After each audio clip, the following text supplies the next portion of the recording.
Hey everyone, this is Shockwave, And I'm Amerlin. and we're I'm gonna playing be, Gage. and I'm playing Axton. This is gonna be a two-player co-op Borderlands speedrun tutorial. A few things to note before we start, as both of us are using preset save files with certain guns. I'm using one with a all completely dull part sniper. You can actually see it on my character's back right here, and we're also playing on patch 1.1. This is something that's kind of required. It's the most broken patch in the game. Yep, I'm playing with a preset save file from speedrun.com, and I'm going to link it in the description below. Yeah, mine was just so you guys can use it. Yeah, I used Gibbs, which is a Borderlands saved editor, to actually give myself my gun, which has all parts. You can technically restart the game as many times as you want until you got this particular gun that I have, but you can just use the save editor. It doesn't really matter. The community has agreed that restarting for that simple RNG is not worth it. Yeah. So also something to note is the Axton player needs to know how crit stacking works. To sort of correct that, you don't need to know how to do it, but it speeds up the run dramatically to know how to do it. There's multiple methods to do it. You can do it with just your keyboard, a keyboard and mouse, a keyboard, two mice, or something like that. There's a link to a video made in the description about all the different methods that are available for crit stacking. Just find the method that works for you and just make sure you're good at doing it. Right at the start of the game, you're going to use that glitch immediately, so make sure that you can do it at least enough that you can duplicate one gun efficiently. Yeah, it's kind of an intermediate technique. It's not the most difficult thing to do, but it's not easy either. Yeah, it's also latency dependent, so if you have a good and really solid interconnection like I have to Amy, crit stacking is going to be a lot harder to do. And if you had an old or a really laggy internet connection, you can get tons of tons of dupes. You only get one crit stack per gun that you dupe, but you're gonna get tons of dupes out of it, which is also helpful for money. So it has a double benefit. Well, other than that, Oh, sorry. Ready to go? Yeah, sure. We can start the first area. The first area is just basically running through a quest, and that's about it. I'm gonna be duplicating that doll sniper to fill up my inventory as much as I can, and I'm also going to duplicate Amerlin's sniper, so we both have a good sniper to use for the first section of the game. Because doing a crit shot with a sniper is the fastest way to kill someone, so might as well make sure your aim's on point for that. And as Gage, the first thing I'm going to do is drop both of my guns that are in my hand. We're using the Premier Club DLC, which gives us sniper, an SMG, and an assault rifle. The SMG and the assault rifle are never needed. So you can just drop those immediately, and as Gage, you're going to start with those in your hand. Another thing is, you see that trash pile right ahead of me, like where the sight of my gun is, and then the trash pile where the sight of my gun is now. Claptrap's going to run to those places, and as Gage, you want to be ahead of him when he gets there. So you're going to see me take off immediately and just start running for those points. And make sure when you start your run, your badass ranks are off. If your badass ranks are on, your run is immediately invalid. So you see I beat him there. He stops and moves on. And I beat him here. And he's going to stop and move on. So again, right here is where I turn off my assume badass the ranks. Axton player knows how to crit stack. I'm not going to explain what I'm doing because you need to know how to do it before you start this run. Yeah. So Claptrap's going to stop right around here. You don't want to run ahead of him because then he'll run ahead and run back and try and talk to you. And it wastes a lot of time. So I drop my sniper there for shock, and he's going to go ahead and dupe that. And then you just pick up some ammo or whatever. Ammo isn't really necessary. Like, I know that's kind of a weird thing to say about a Borderlands game. So he gave me my sniper back. He duped that so he could have a copy of it, because it's a better sniper than his. So Axton needs to stand right in front of here. Claptrap has a dialogue up here, and you can actually skip that by using the echo you get at the beginning of the game. The moment Claptrap starts talking, you can just use your echo, and it just skips his dialogue. So it saves like 20 seconds or something like that. It's a huge time save. Yeah, and as Gage, you want to wind up standing right in front of that cabinet. So as soon as this cutscene finishes, you can just complete it. Or complete the quest. There you go. And then from here, you just wait until Claptrap does his thing. There's really no tricks here. I'm just going to fill up my inventory with more guns, so that way it's easier for me to do stuff. Or easier for me to crit stack later. So right there, you just saw Shockwave give me his doll pistol. Here it is in my inventory. That's because he has to fill up his inventory with a bunch of stuff. and it's more helpful for him to like not have space in his inventory. Yep. So before we move to the next area, Claptrap's not going to move until you move through this door. There's also a save point right there where I'm looking. Right when that save point gets triggered, you can save quit and skip a cutscene where Claptrap's turning on the fast travel station. So I'm going to run into here. That vault symbol is going to show up in the upper right corner, and then Amy can save quit, and it's just, again, it saves in-game time, which is what this game times by. Yeah, and as Gage, the button sequence you really want to learn is escape, end, enter, up, enter. And basically what that does, it's going to bring up the pause menu, set your cursor onto quit, select quit, and then select yes, save to quit. So, and you just load back into the game. Loading screens, like the wind shear waste splash screen and the main menu time we spent, aren't counted in a speedrun because, you know, everything's fair. You could have a better PC that loads really fast. You could have a crappy PC that loads really slow. You know, it's got to be fair. Yeah. So all the time we spent waiting there wouldn't have actually counted in a speedrun. Yeah. This would, though. Yeah. So here, Axton needs to crit stack enough so that way he does 2,000 damage crits. That's about the threshold you need to kill Knuckle Dragger in one shot. Knuckle Dragger is the final boss of the first area. You can only crit him in the head, so just make sure you stack enough snipers, which is why I filled my inventory. It's about 1 inventory's worth of snipers will get you to about 2k, maybe a little bit more depending on how effective your crit stacks are. So I'm going to be running down the hill and duplicating them as I go. So you'll see me just running, since I use a 2 mice setup, which means I can do it as I run. So I'm just going to sit here, and I'm just going to fill my inventory, and I'm just going to duplicate them as I run. I don't really need extra snipers, so I'm just going to leave them on the ground behind me. As Gage, there's a spot you want to go stand in. It's right up on that rock right up there. You're going to hear a little roar, and the bullymongs are going to spawn, and they're going to spawn right up there. When I hear the roar, there it is. Oh, I lied there, up there. You want to jump to kill them, and I missed it because I'm bad. So I have 1,600 damage crits, so I need to stack a little bit more. The first section up here is not time dependent, so you can actually take as long as you need. Just make sure you do it before Claptrap falls off the cliff. So I'm just going to stack until like 3 or 4 times, then I should have 2,000 damage crits. So Amy can just do all the shooting for me, since this doesn't really matter how fast it's done. I can do basically enough stacks, just unfill my inventory with snipers. So if I do like 2 more, I should have 2,000 damage crits. Wish I wasn't so bad at this game. Good lord. Yep. So you can fill your inventory with more snipers. You're going to need them for other sections of the game later. This is just a basic fight. Route it however you want. I normally shoot the bottom, and Amy shoots the top 2 over here. These hitboxes of these little spawn areas are broken when you're off host, and this one is like one of the least broken at least in the first area. So I do 2,500 damage crits. So I have way more than enough damage to kill Knuckle Dragger in one shot. So here, if the snipers are real, you want to pick up enough to fill up your inventory. So I've got 12 out of 12, so I'm good to go. One thing we should probably mention that we're doing, it's a really simple trick, but it can't be done on anything but PC, is we're drop reloading.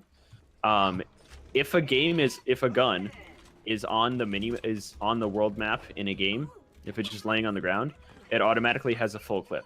So one way we'll reload really fast without actually going through the reload animation is just drop and then pick it back up. So we went a little fast there, but I'm standing in basically a decent position, so I can just shoot Knuckle Dragger in one shot. You don't have to kill him immediately. It just makes it so that eye falls in the predictable spot. But your action players should be able to kill him in one shot. So I missed it there, but I got him that time, so now his eye is going to be over there. Yeah, if Knuckle Dragger moves at all, his eye is going to go behind him.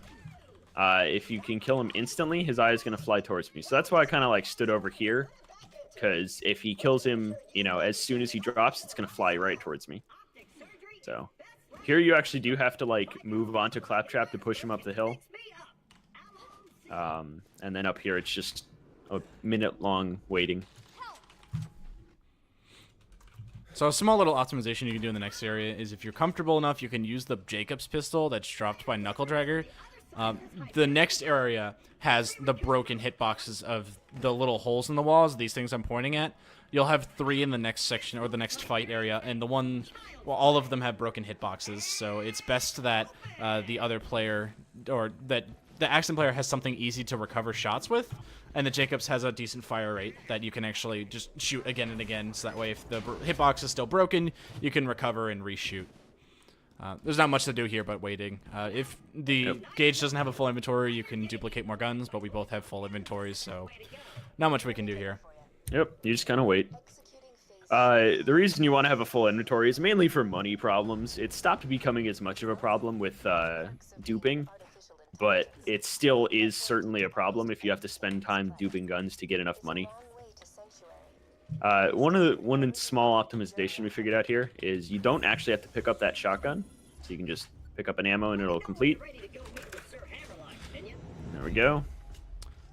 The next area actually has, so before we travel, so there's an area, the next area actually has a 15-second time save you can do right at the beginning of the game, or right at the beginning of the section. You can, if you don't sprint, run right away. Instead, if you just tap forward just slightly until Claptrap turns around and starts walking away from you, you can actually skip his dialogue and make it trigger while he's talking. So normally he'll stand and stay in one spot as he actually talks. But again, if you just tap forward like this, eventually he'll keep walking away from you until he actually, runs and talks, which saves a lot of time. Yeah, so the way that works is Claptrap's going to say a dialogue line as we enter in the area, and we don't want to move forward past an arbitrary line. See, that was his dialogue line. We don't want to move forward past here until he's finished that dialogue line. So you want to condition yourself on entering this area for the first time to pause for half a second. We actually got nighttime Leyersburg, which is interesting. Oh, it'll feel like you're wasting time, but it actually saves like 15 seconds. Because if we hadn't done it right, Claptrap would not have started moving until Handsome Jack's line started. Yeah. So this is the broken one. So if I get a Brat Bullymong, it's got a broken hitbox. So I gotta wait. There you go. And then after this checkbox shows up in the top right corner, Amy can save quit. Just another way to save just a tiny bit of time. Yeah, it saves Flint yelling and Claptrap screaming, and it's one of those that saves in-game time but not real time. One note for the Gage players, you're going to see his skin is loaded in. If you're on a poor connection, sometimes the Axton skin won't load in right away.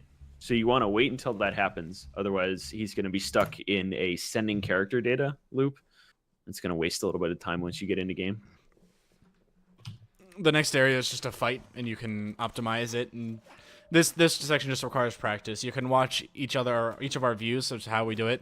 I normally try to shoot the first 3 guys, depending on how my hitboxes work out. So I'm getting basically bad recoil and such, so I'm not gonna be able to hit half of these guys. So this is where you so I shoot the 2 guys that come out the door, and then I focus on the door guys over here. I'm getting bad recoil. That was bad. So there'll be 2 guys coming out of each door here, so you can shoot both of those. Oh, but you just got to practice this. Checkbox, and once you get that checkbox, you save quit. Again, skipping another cutscene. Yeah, it's like you skip dialogue lines. It's not really like a true cutscene. It's an interactive cutscene. You can walk around while it's playing. It's whatever. The next section is it's literally just a run until you complete the next checkbox. It's nothing big. Axton can walk around, go get ammo, and Gage can go complete it. Since Gage loads in faster, it's better for Gage to go complete the objective. So you see, he spawned a little ahead of me, so even if I was running for the objective, he would still get there before me. It's possible to get grenades out of these, and that can speed you up by a little bit. But if you don't, it's not really a problem. If you move fast enough, you can not lose any time. You just straight to it. Boom. So he's running around collecting ammo. What I'm going to do here is I'm going to shoot some rock. Because experience in this game is super tight. We have to hit 10 after we kill Bad Maw, and sometimes that's really hard to do. So any little bit you can get counts. The problem is you don't want to level up to 3. Because when you level up to 3, every time you level up, you do 100% more damage for 60 seconds. And that's really, really helpful at certain places. We use it during one of our boss kills later to really speed it up. So you see my experience is really close to 2 or to 3, but I'm not going to do it. I'm going to give him the eye. I'm going to get the checkbox. I'm going to quit out. That'll be the last time we save quit for a while. Yeah, that skips the whole cutscene of, you know, Hammerlock jamming the eye in and then running over and waiting for power. So when we load back in, we're gonna get Hammerlock waiting for power. So the next section actually has a lot that you need to do at the beginning. Once you split your ways, you can actually there's not a lot to explain. But at the beginning, I'm gonna crit stack like 3 or 4 times. Amy's gonna keep running to do his thing, but I'm gonna set up for crit stacking. So I'm going to do it just as many times as you can while still making it to the objective as fast as possible. So I'm going to do it about 3 times. And then after that, I'm going to go run and kill Boom Boom. And then he's going to go do a quest called Bad Hair Day and Cleaning Up the Berg. Reverse the order, and that's the way he's doing them in. So he's cleaning up the Berg and then Bad Hair Day. Yeah, so he's doing them in that order. So I've got about 4 stacks, which is what I normally do at this point. All right, hold on a sec. Yeah, sure. So for this part, there's 2 routes. There's the older route, which is before crit stacking, which is where Gage would go and do the Boom Boom fight and, you know, run all through there. And Axton would do Cleaning Up the Berg and Bad Hair Day. Yes. With crit stacking, because Axton can kill Boom Boom a heck of a lot faster than Gage now, we just reversed it. So I'm going to do Cleaning Up the Berg, which is killing things over there and down here. And then Bad Hair Day, which is killing the Bullymongs. And he's going to be the one pushing Claptrap ahead to the goal. Yep. So you can do it either way. We're going to show off the second one. Yeah, and then so when he turns in the quest to Hammerlock, I have a little bit of downtime. So if he's about at this gate, I'll probably be about to here-ish, something like that. I'd be about this far behind. I can run, and while he's turning in the quest to Hammerlock and I'm waiting, I can sit there, and once the quest for Cleaning Up the Berg comes up, as soon as that comes up, I can start shooting them. And I normally go for about 3 kills or so, something like that. You just need to kill a little bit of them so you can help your Gage go a little bit faster, so that way they can finish Bad Hair Day the moment you finish killing Boom Boom. If Gage doesn't get there fast enough, then Bad Hair Day is going to have to wait a bit since they didn't get to the Bullymongs fast enough. So it's a slight optimization that makes it so your Axton doesn't have to wait. Yeah, and we can explain that all once we get there. So right here, run up to Hammerlock. He's going to start moving. Run up to Hammerlock. There we go. Yep, I can set up about here. So don't shoot anything until the quest comes up if you're Axton. Oh, by the way, this is the first soft lock. If you accept this quest before you turn in the other one, he soft locks. So you turn that in, you get a shield for free, and they accept that quest. So now this quest is up, I can start shooting things. If you shoot it before the objective comes up, the Bullymongs will have more spawns. So I'm going to come over there, sell all my guns, buy full sniper ammo and some grenades. He's killed a couple of things, so their spawns are up, and I'm going to kill the rest of them. Yeah, and Amberlin also set Claptrap off for me, so I can just keep going. I don't have to worry about going back to pick him up. Yeah, so as soon as... I didn't explain it, but as soon as you turn in the quest to Hammerlock, just turn to Claptrap. He's right there. Yep, and this is just So I'm basically in a walking cutscene right now. I have to keep moving Claptrap forward. And then the fastest way that you just have to follow him. There's nothing you can do to speed him up. So I'm just crit stacking while I'm moving him forward because might as well get extra damage because you can't overstack for the Boom Boom fight, especially if you're doing the doll snipers. But a walking cutscene that has some of the best dialogue in the game. Yeah, the pretzels always suck though. Pretzels always suck. So, kill those. Come over here. Claptrap or Hammerlock can be in a variable location. It's not really a bad thing. So you want to just mash enter through this. Normally I don't even pause to look at them. You just want to slam enter. Because I got a grenade now. Nice. You want to accept Bad Hair Day as fast as possible. So Axton, as he's pushing Claptrap around, there's a couple ways that you can slow it down. One way to speed it up here is wait till Handsome Jack stops talking, and the moment he stops talking, you can shoot something, and then you can start killing things. You want to grenade jump down here and pop that ice thing. You can usually get a grenade out of there, and that lets you get over to Bad Hair Day a little faster. So that level up is actually really important and ties into the rifles that we got. I got a Torg one, which is a good thing because Torgs can't crit, so I'm just going to be doing a flat 100% increase. If you crit with 100% increase, it does a lot of damage, and sometimes you can kill a bullymong before you're fully ready to melee it to death. So, like I said, jumping is faster, so I'm just jumping along here. All right, the boom boom fight is actually really straightforward. You're gonna have to actually pay attention to where I'm looking, because again, this is the last point where broken hitboxes really become a factor for Axton, at least. So little boom will spawn right at the door, so you can just run through those psychos and they won't be able to down you if you just dodge one of them. You can set up right behind this railing and look at this door, because little boom will come right out of this door, right about there. And you'll kill Little Boom in one shot if you've stacked enough, which is perfect. That's why Axton's doing this. And the cannon has a specific offset of the crit spot, so you have to hit him in a certain spot, which you'll see me do in a second. It's a little to the right of his head. So Little Boom will die in one shot, and then I aim to the right of his head, right there. So I got some truly atrocious bullymong spawns. Usually you can get lucky enough to get at least one monglet, but I didn't get one. So I'm just doing this the hard way. Oof. I got unlucky on the crit spot. As Axton, Axton needs to pick up this grenade mod while Claptrap's talking here. It'll trigger the whole grenade mod text, which will skip him saying frag and lock gate, so it actually makes it so this objective comes up faster. Save that grenade mod for a later skip with Gage. And once I blow up this cannon, Amy can save quit once this objective comes up and he's completed Bad Hair Day. So now that both of them are that checkbox, I've gotten all the fur, so we save quit, and that's the boom boom split. Yep. And now we're gonna. So this is where the XP route comes in that we were talking. I don't know if we mentioned that earlier. With Boom Boom, the easier route is to farm him, keep killing him, and then once you hit level 7, save quit one more time, and then go through the rest of the game. The harder route is gonna be kill him twice, and then you go. So you basically you save quit, you get your good sniper from Bad Hair Day, kill him once. Save quit, and kill him again, and then go. Yeah, then go. The fastest possible route is kill Boom Boom the first time, you save quit, you get your sniper, you kill him again, you go. We do a blend of the two. We kill him once, save quit, twice, save quit, third time, move on. It makes it a little more safe, because if you kill him only one extra time, it actually makes it a little hard to get XP. You have to really rely on Axton getting good Firehawk or split RNG, which we'll explain when we get there.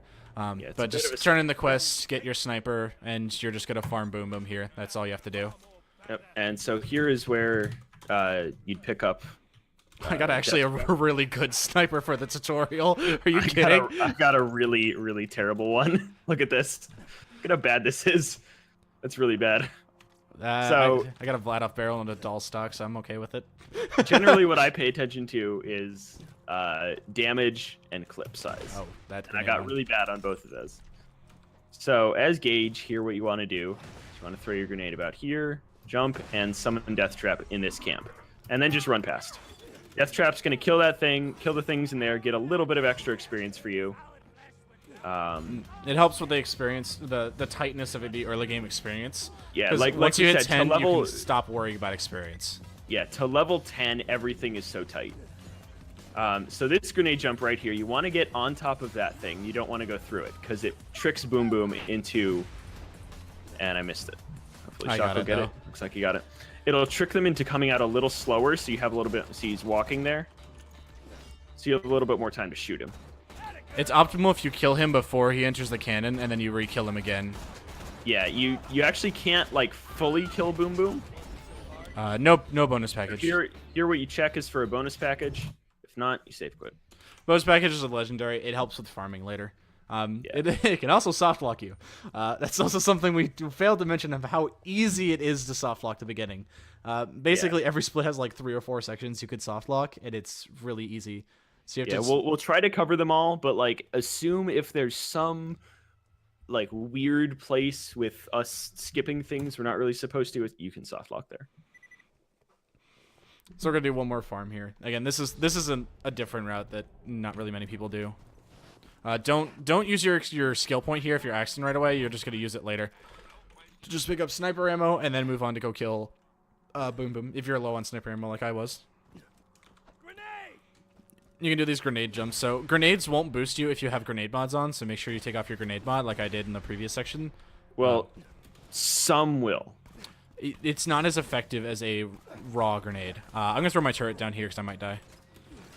It's RNG if you die here or not.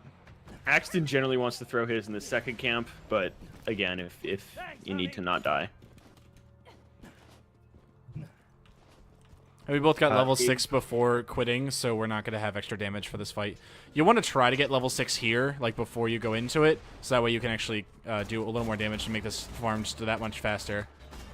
Okay, he's dead.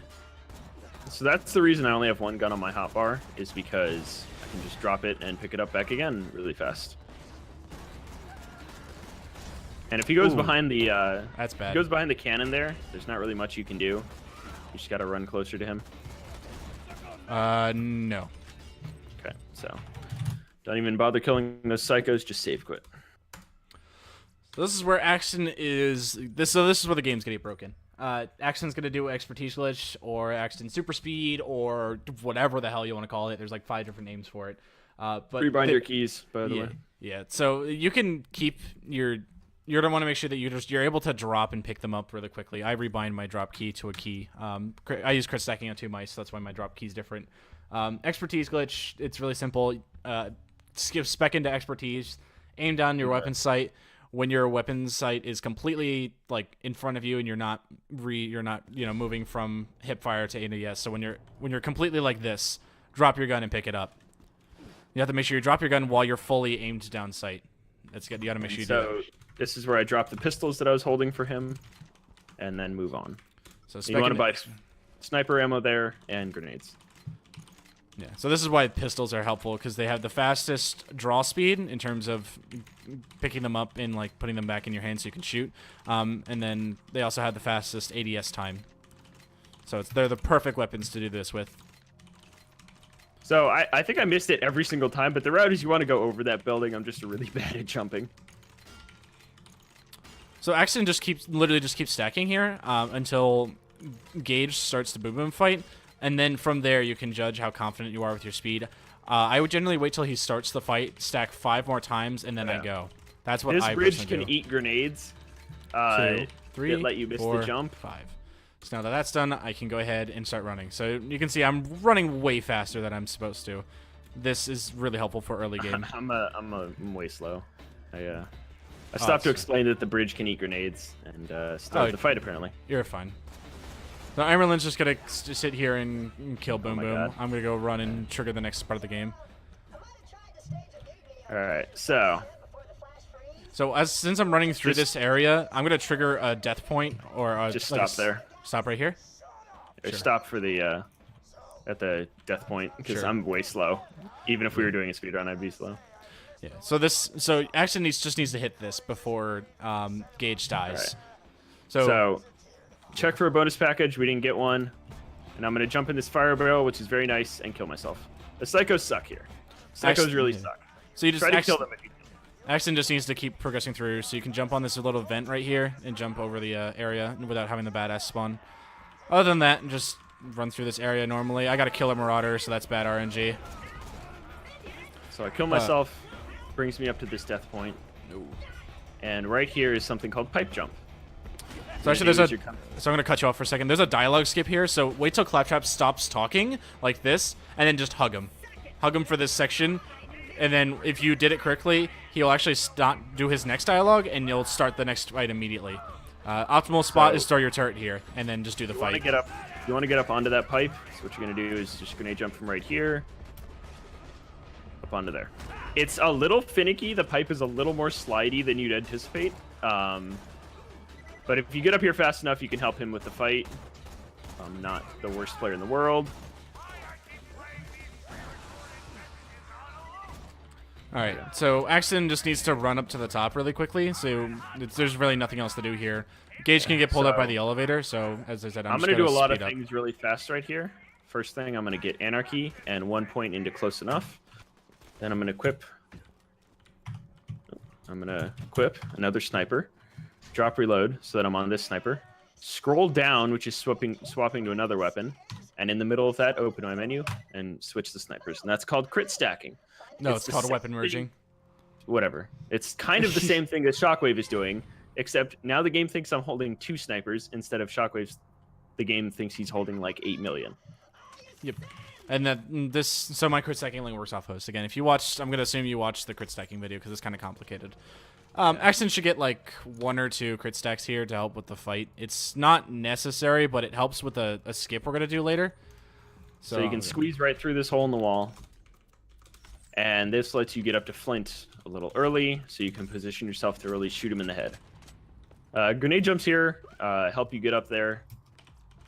I tend to do it because I usually have 2 grenades at this point. Do whatever you want, pretty much. So you can run up this place, and then jump onto here, and then jump onto here. I missed it. Don't stand in the middle of the platform as Gage, because you can kind of soft block Flint. It'll just mean that he stands in his chair instead of actually coming down to fight you. And it's really annoying. So. Axton has 1 role here, and it's to, while he's distracted, shoot Flint in the head so he gets about half health, and then hug Flint. That's all you do. So as Gage, you want to knock him down as low as you can. It's okay if you lose your merges there. Door's open. You can kill him. So if the door opens and we kill Flint, you'll see a Psycho as soon as shock goes away. I'm trying to do the second Psycho is the second Psycho should appear sometime soon. He's going to run up. But we didn't get it. It's right about there. Yeah. So that's a pretty... No, we didn't get it. Yeah, we didn't get it. So if we did it right, the Psycho would run up, pause right about there, and Claptrap would start talking. And that would mean that we got a dialogue skip, which would mean we didn't have to kill all of these people. As it stands, we do have to kill them. If you get that skip, that's another soft lock possibility. Don't kill anything. Literally do not kill anything. I know you're going to want to. Don't. So that means, like, don't summon Death Trap. Don't, Don't drop the turret. Guy. Axton runs out of here. At Gage, you just kind of want to dance around up here. So that's a more advanced technique. Don't do that unless you're really confident that you can get it. I'll have a link in the description to what it looks like when you do get a Flint skip or a Flint or manipulation. It's called Flint manip. Axton Axton needs to stack speed here. You're gonna need it for the next section because next section is all running. So I'm just stacking speed here because there's nothing else for me to do here. Also, stack into expertise again. The more expertise you have, the better your stacks are. So you want to open this chest and then keep running forward. Claptrap's going to get out here, stop, and as soon as he starts moving again, you can run back to check the chest. We got some rifles, so those aren't good, but there's a possibility that you can get a Jacob's Coach shotgun out of that chest, which is really good.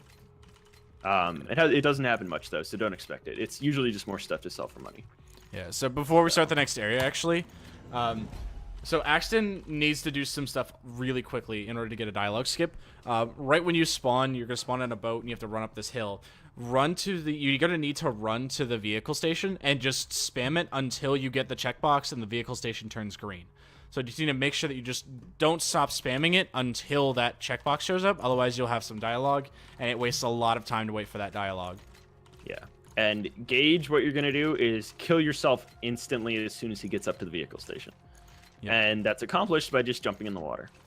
So we're going to do it. It's going to look kind of weird because we're going to go real fast, but we'll slow down and explain afterward. There's also a dialogue skip where once you're done waiting for a little bit, there'll be like a line where Scooter talks about tacos or something like that. Yep, and I'll explain that. Yeah. So I'm going to run up here and just spam this. All I do is spam. So it's green. I got the checkbox, which means I'm good. Gotta run and pick up the Hyperion adapter, which is just in this robot. So I'm gonna slam it onto that. All right. So I'm gonna so there's 2 different setups here that you can do to actually do this. So I'm gonna do the beginner one right now, and then I'll show you the advanced setup. Right. Hang on, Pimento Taco.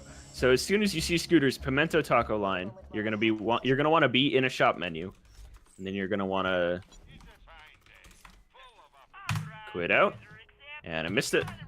Okay, so that means I entered the shop a little too early and skipped a different dialogue line, but if you do this correct, you just get the thing immediately. There we go. So the beginner strat is you just literally go on this rock and wait until the person goes over the gap. So you can... There's an invisible wall, so you'll see I'll jump. There's an invisible wall that shows up, or apparently not. Oh, sorry. The invisible wall shows up before you jump the gap. There'll always be an invisible wall there, but once he gets in a vehicle, you can just run and just keep going. There's an advanced setup. Yeah, we're gonna miss a dialogue skip here, but there's an advanced trick here, which allows you to do it right away. If you run up here as Axton, it's just you can just run up the cliff. I line up about on this black dot here, or this line right where you can just kind of judge it from here. You don't really need to line it up too much, but you can sit on this line, look at this spot over here. You're gonna be jumping onto that thing over there, which is this. There's an invisible wall blocking everything except for on that particular spot there. So once you stand here, just sprint full speed and then jump. And then you'll land on it, and then you can start running and doing the rest of the section. Like I said, everywhere else is blocked by invisible walls, but that particular spot. So the beginner strat is way easier, but you'll miss a dialogue skip, which is what we did. But the advanced so the trick dialogue skip we missed, Axton would get to Sanctuary and hit the talking that happens, and that would get interrupted by Handsome Jack's lines. So we'd skip a whole bunch of time. And then Handsome Jack would interrupt, and then Roland's dialogue would come up, and then Handsome Jack would say, dignity, and interrupt him again. Interrupt him again, and we'd be good to go. So during this part, Gauge is pretty unnecessary. You can just kind of kill things for experience, because like we said, experience is tight. There'll be a dialogue skip here that you can actually really see. Worst in the world. But since we don't have a dialogue, you can just farm for some more XP here as Axton. But again, since this is a tutorial, we'll be doing a lot of beginner strats, so a lot of skips will be slow. So once you pick up this echo recorder, you need to pick it up before Angel starts talking. I picked up slow, so I'll be skipping dialogue. Yeah. If you're confused about any of these skips, watch our PV, because we obviously do all of them there. So I haven't killed the third attacker yet. So when he says, I know I did this fast, like I kind of forgot about this, I do apologize. But once he says, you're Skagbait Grinder, you can kill the third one of them, and then talk to Reese. If you kill him before they say, you're Skagbait Grinder, there is a chance of soft locking, a very high chance of soft locking. But once you kill those three guys and you talk to Reese, run to this back area, you can throw your turret out here and defend yourself. The Psycho with the power core will always spawn out of this door when Reese stops talking. So you can just sit here and wait for that to happen. So I'm just going to sit here. And since I hit that Death Warp point by Sanctuary, I'm going to kill this Psycho. Power core is going to be right there. I can fall off the edge and die. And I'll warp right back to Sanctuary. I don't have to run back across the map. So that's one thing for the Gauge player. You don't ever want to go by the other Death point. Because if you go by the other Death point, it'll mess that Death Warp up. So you just keep killing things. Generally, if you're doing it fast, you'll have killed everything over there and be starting over here by the time you travel. I did it slow, and I'm about at the same point because I was just showing off how bad I am. So this part's pretty much just optimization of running through quests quickly, but there is a specific trigger you can use to speed up some dialogue. It's called Blitz Skip. Make sure right in the middle there's a big trigger that'll start firing stuff from the moon thing, and they'll talk about a blitz. So what you want to do is you don't want to run forward at all. You actually just want to turn directly right and run hugging this edge. And so Shock's going to run up there, turn the quest in. You just need to make sure you avoid that road as much as possible. Yeah. A safe spot I used is to go to the right of this rock, and then just run straight to the wall. So this quest actually is a guaranteed shotgun drop, which you're gonna need later. So make sure you look at the shotgun you get and don't just spam through this one. It's a choice between a rifle and a shotgun. I got a Hyperion Bushwhack, so that's kind of bad. And I also got a Hyperion shotgun. So this is the Blitz Skip. We need to wait till Jessup starts talking, or once Jessup starts going to the console, and this is all RNG. But for Axton, once Jessup gets to the console and reaches his hand up, you can run to the middle of the road and trigger the Blitz line, like this. And once Jessup will talk, and then he'll get interrupted by Davis, and then Davis gets interrupted by Angel. Saves a few seconds. Yeah. So what you can do here, don't stand by the door. And you got the Blitz trigger. Right, I'm going to explain it. Yeah. If you're very fast and you got the Blitz trigger, you can go rub yourself up against that door, and Axton will go into Marcus at the same time. It's something you got to time. It's fairly... We'll have a link to our run in the description, and I'll try to mark out certain timestamps that have the skips, since we're not doing the fast versions. We're doing, like, the backup versions. Otherwise, this like thing on the ground, this little rock, is where I tend to use as a starting point. All right, So I the way stand we in the door frame right in the middle here. You don't have to be in the door frame, but be basically inside this area as Axton, and wait till your gauge tells you to go. And once so you count 3, 2, 1, go, jump towards it, and actually, if you tab in and out, and you hear Scooter talking, then you got the skip. it basically overlaps Scooter's cutscene with Marcus's. So Marcus's is shorter, which is why you want Marcus's to play. But then Scooter's already played in the background, quote unquote, so it doesn't replay itself, and you can actually do Scooter's quest right away. I actually got lucky. I got Michael Malmero. So he has a chance of dropping a blue shotgun. So nice. So I talk to Scooter, and then he's going to interrupt Scooter talking with Marcus. Boom. So that means I don't have to wait to collect the power cores. I didn't get that one. Anyway. This quest is super straightforward. Shoot them with one weapon, turn it in, get a different weapon, shoot them. That's all you're doing.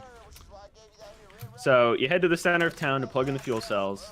The first one is that one. The second one is that one, or that one over there. So I just wait here. It doesn't happen until Scooter stops talking. There we go. Plug the first one in. All right. Depending on how fast Chuck is at those quests, he can either get there before me or after me.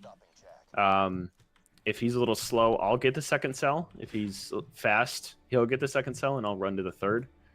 So he's buying something from Crazy Earl right now. Yeah, and something to note. So there's 2 dialogue skips you can do here. One is skipping Scooter's dialogue before the rumbling starts, and one skipping Scooter's dialogue after the rumbling starts. So once Axton buys the thing, don't put in the thing yet. So Axton, I buy normally a backpack upgrade. It's helpful for duping.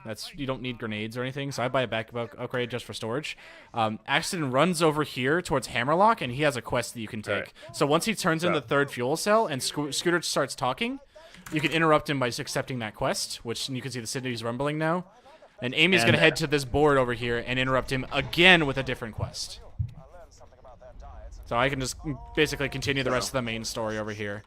You hear Scooter say, or not, and then you can interrupt him. So I just run over towards the travel point and get ready for him to go.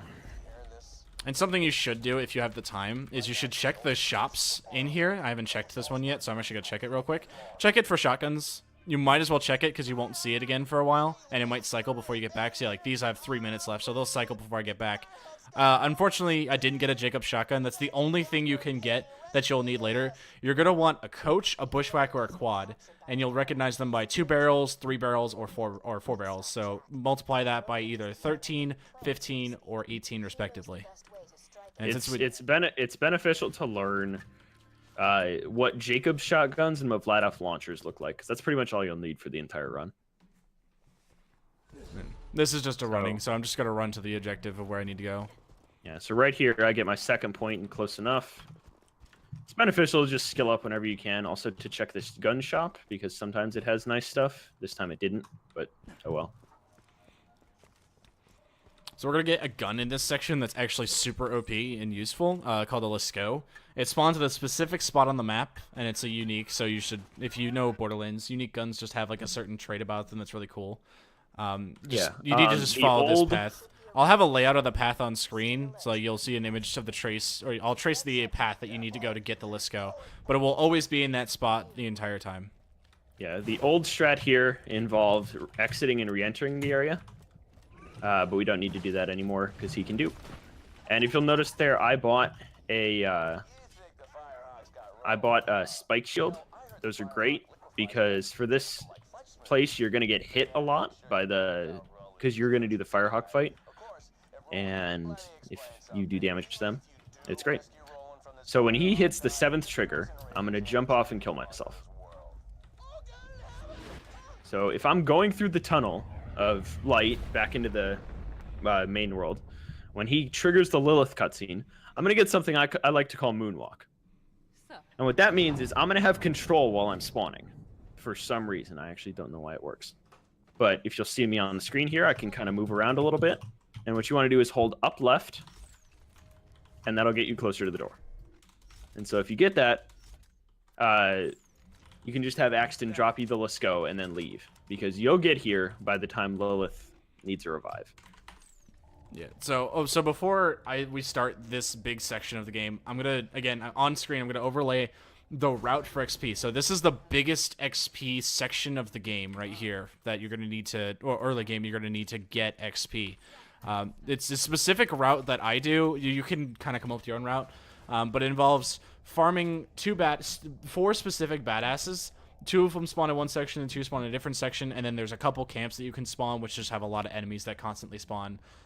If you don't get a lot of spawns, it just means that the person who's playing with Lilith has a spawn cap. There's not much you can do about that.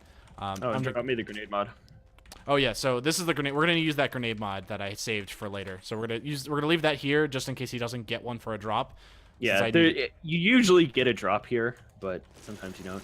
So right here, hold up for a second so I can get back on like normal pace. Yeah. So right here, what you want to do is you want to weapon merge both of your snipers that you have onto the Let's Go. So you do a lot more crit damage, and I'm going to hand Lilith the Iridium.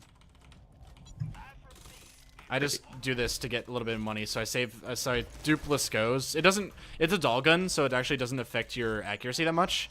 But these doll guns are worth like $100 a pop, so it's actually good to sell a few if you can. And I just use that money to buy myself a better shield since money's not a problem anymore, and you're going to kind of need it. 374, that's a blue. That's really good. Got lucky on this tutorial. But since I'm crit stacked now, I'll do a lot of damage. So again, if you followed the map that I overlaid on screen, there's going to be 2 badasses spawn here. So 1 will spawn at a time, so you got to run to the beginning. So 1 spawned there, and then the other one's going to spawn back here. Yeah, so this part for Gage is just shoot everything as soon as it spawns. One small optimization you can make is that Lilith does tend to kill things. If you damage them, you'll get the experience for it. And with close enough, it's actually pretty easy to do that. You just kind of fire in their general direction. See, so since he smacked me, the spike shield comes into effect. All right, so the other 2 badasses that I marked on the map spawn up here. They don't spawn 2 at a time, so luckily if you're having trouble killing badasses, you can actually just wait. You can kill the first one and then kill the second one. So it makes it really easy to farm badasses. Your goal is to shoot for like 9.5 before you leave this area. That should be your final goal, is to have about 9.5. Yeah.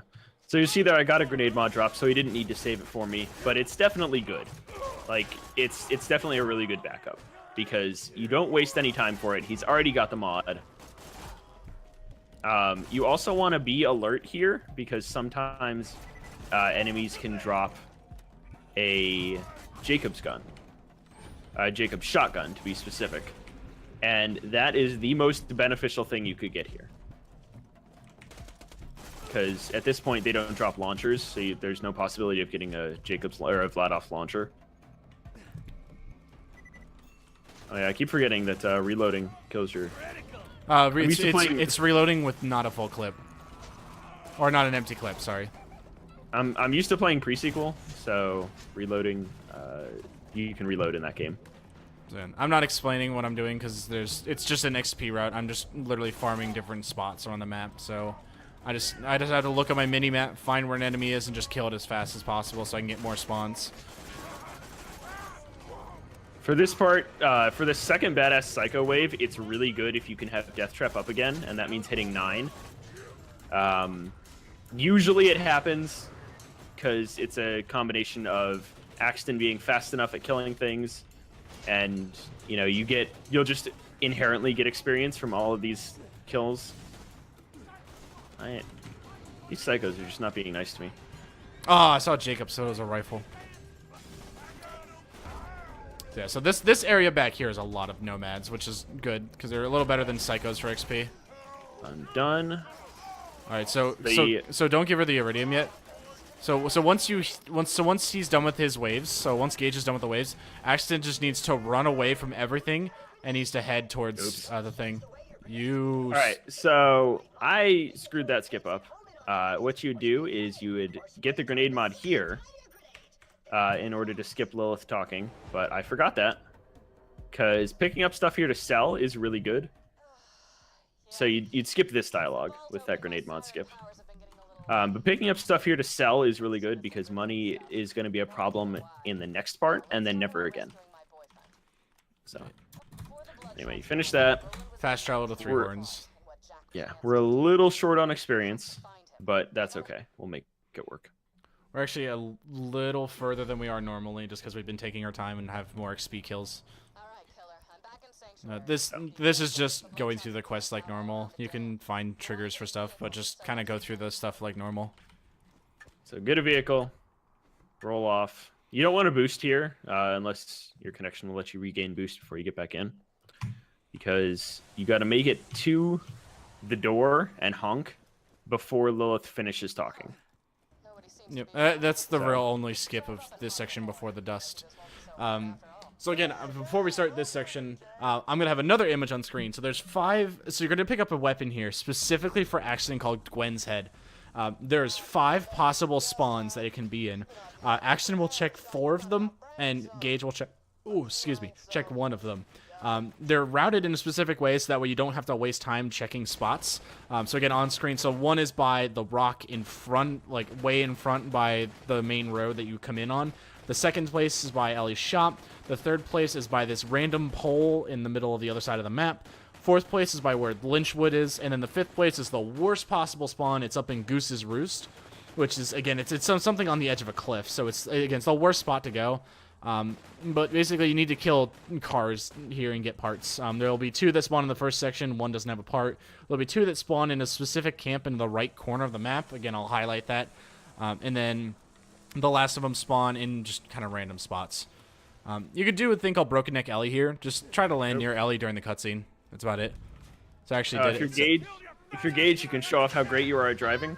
The more ways you screw up, the better. So Ellie's looking at me, which means her neck might break during this cutscene. It doesn't save time. It's just funny, and everyone likes trying for it. Yep. So she's gonna keep staring at me during this cutscene. I don't think he'll neck her freak out. Nah. She's just giving me a nice look. So you can talk to Ellie here, and then if you go talk to Loggins up here, you can skip her dialogue and start the quest right away. You don't have to. So I got lucky. It's in Ellie's shop right here. That's the best possible spawn for it, since you don't have to go anywhere to go find it. Got a bladed one. Doesn't really matter what type it is. You just need a Gwen's Head. That's useful for type B crit, which again, if you watch the crit stacking video, it'll explain everything about what you need to know about crit stacking. This is the spot that Axton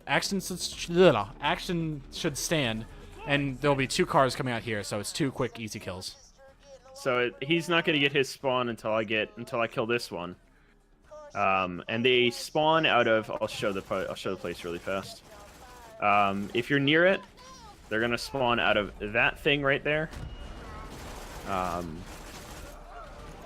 you just wait for him to kill those things. And I actually got another spawn, which is good. I'll go to the back of the section. So you need to be adaptable here, because if the spawns... So after that 3rd kill, the spawns are kind of random where they'll come out. So I got another car, which means Amy can head to Ellie and actually go get ready to assemble the car. Yeah, it's really variable which one of us actually goes to Ellie. That was a glitch right there. I probably should explain that a little better. If you're in a car and you're not on the ground... like you're in the air or you're cocked up on something. Like if I get out, obviously getting out of the car here will get out of the car.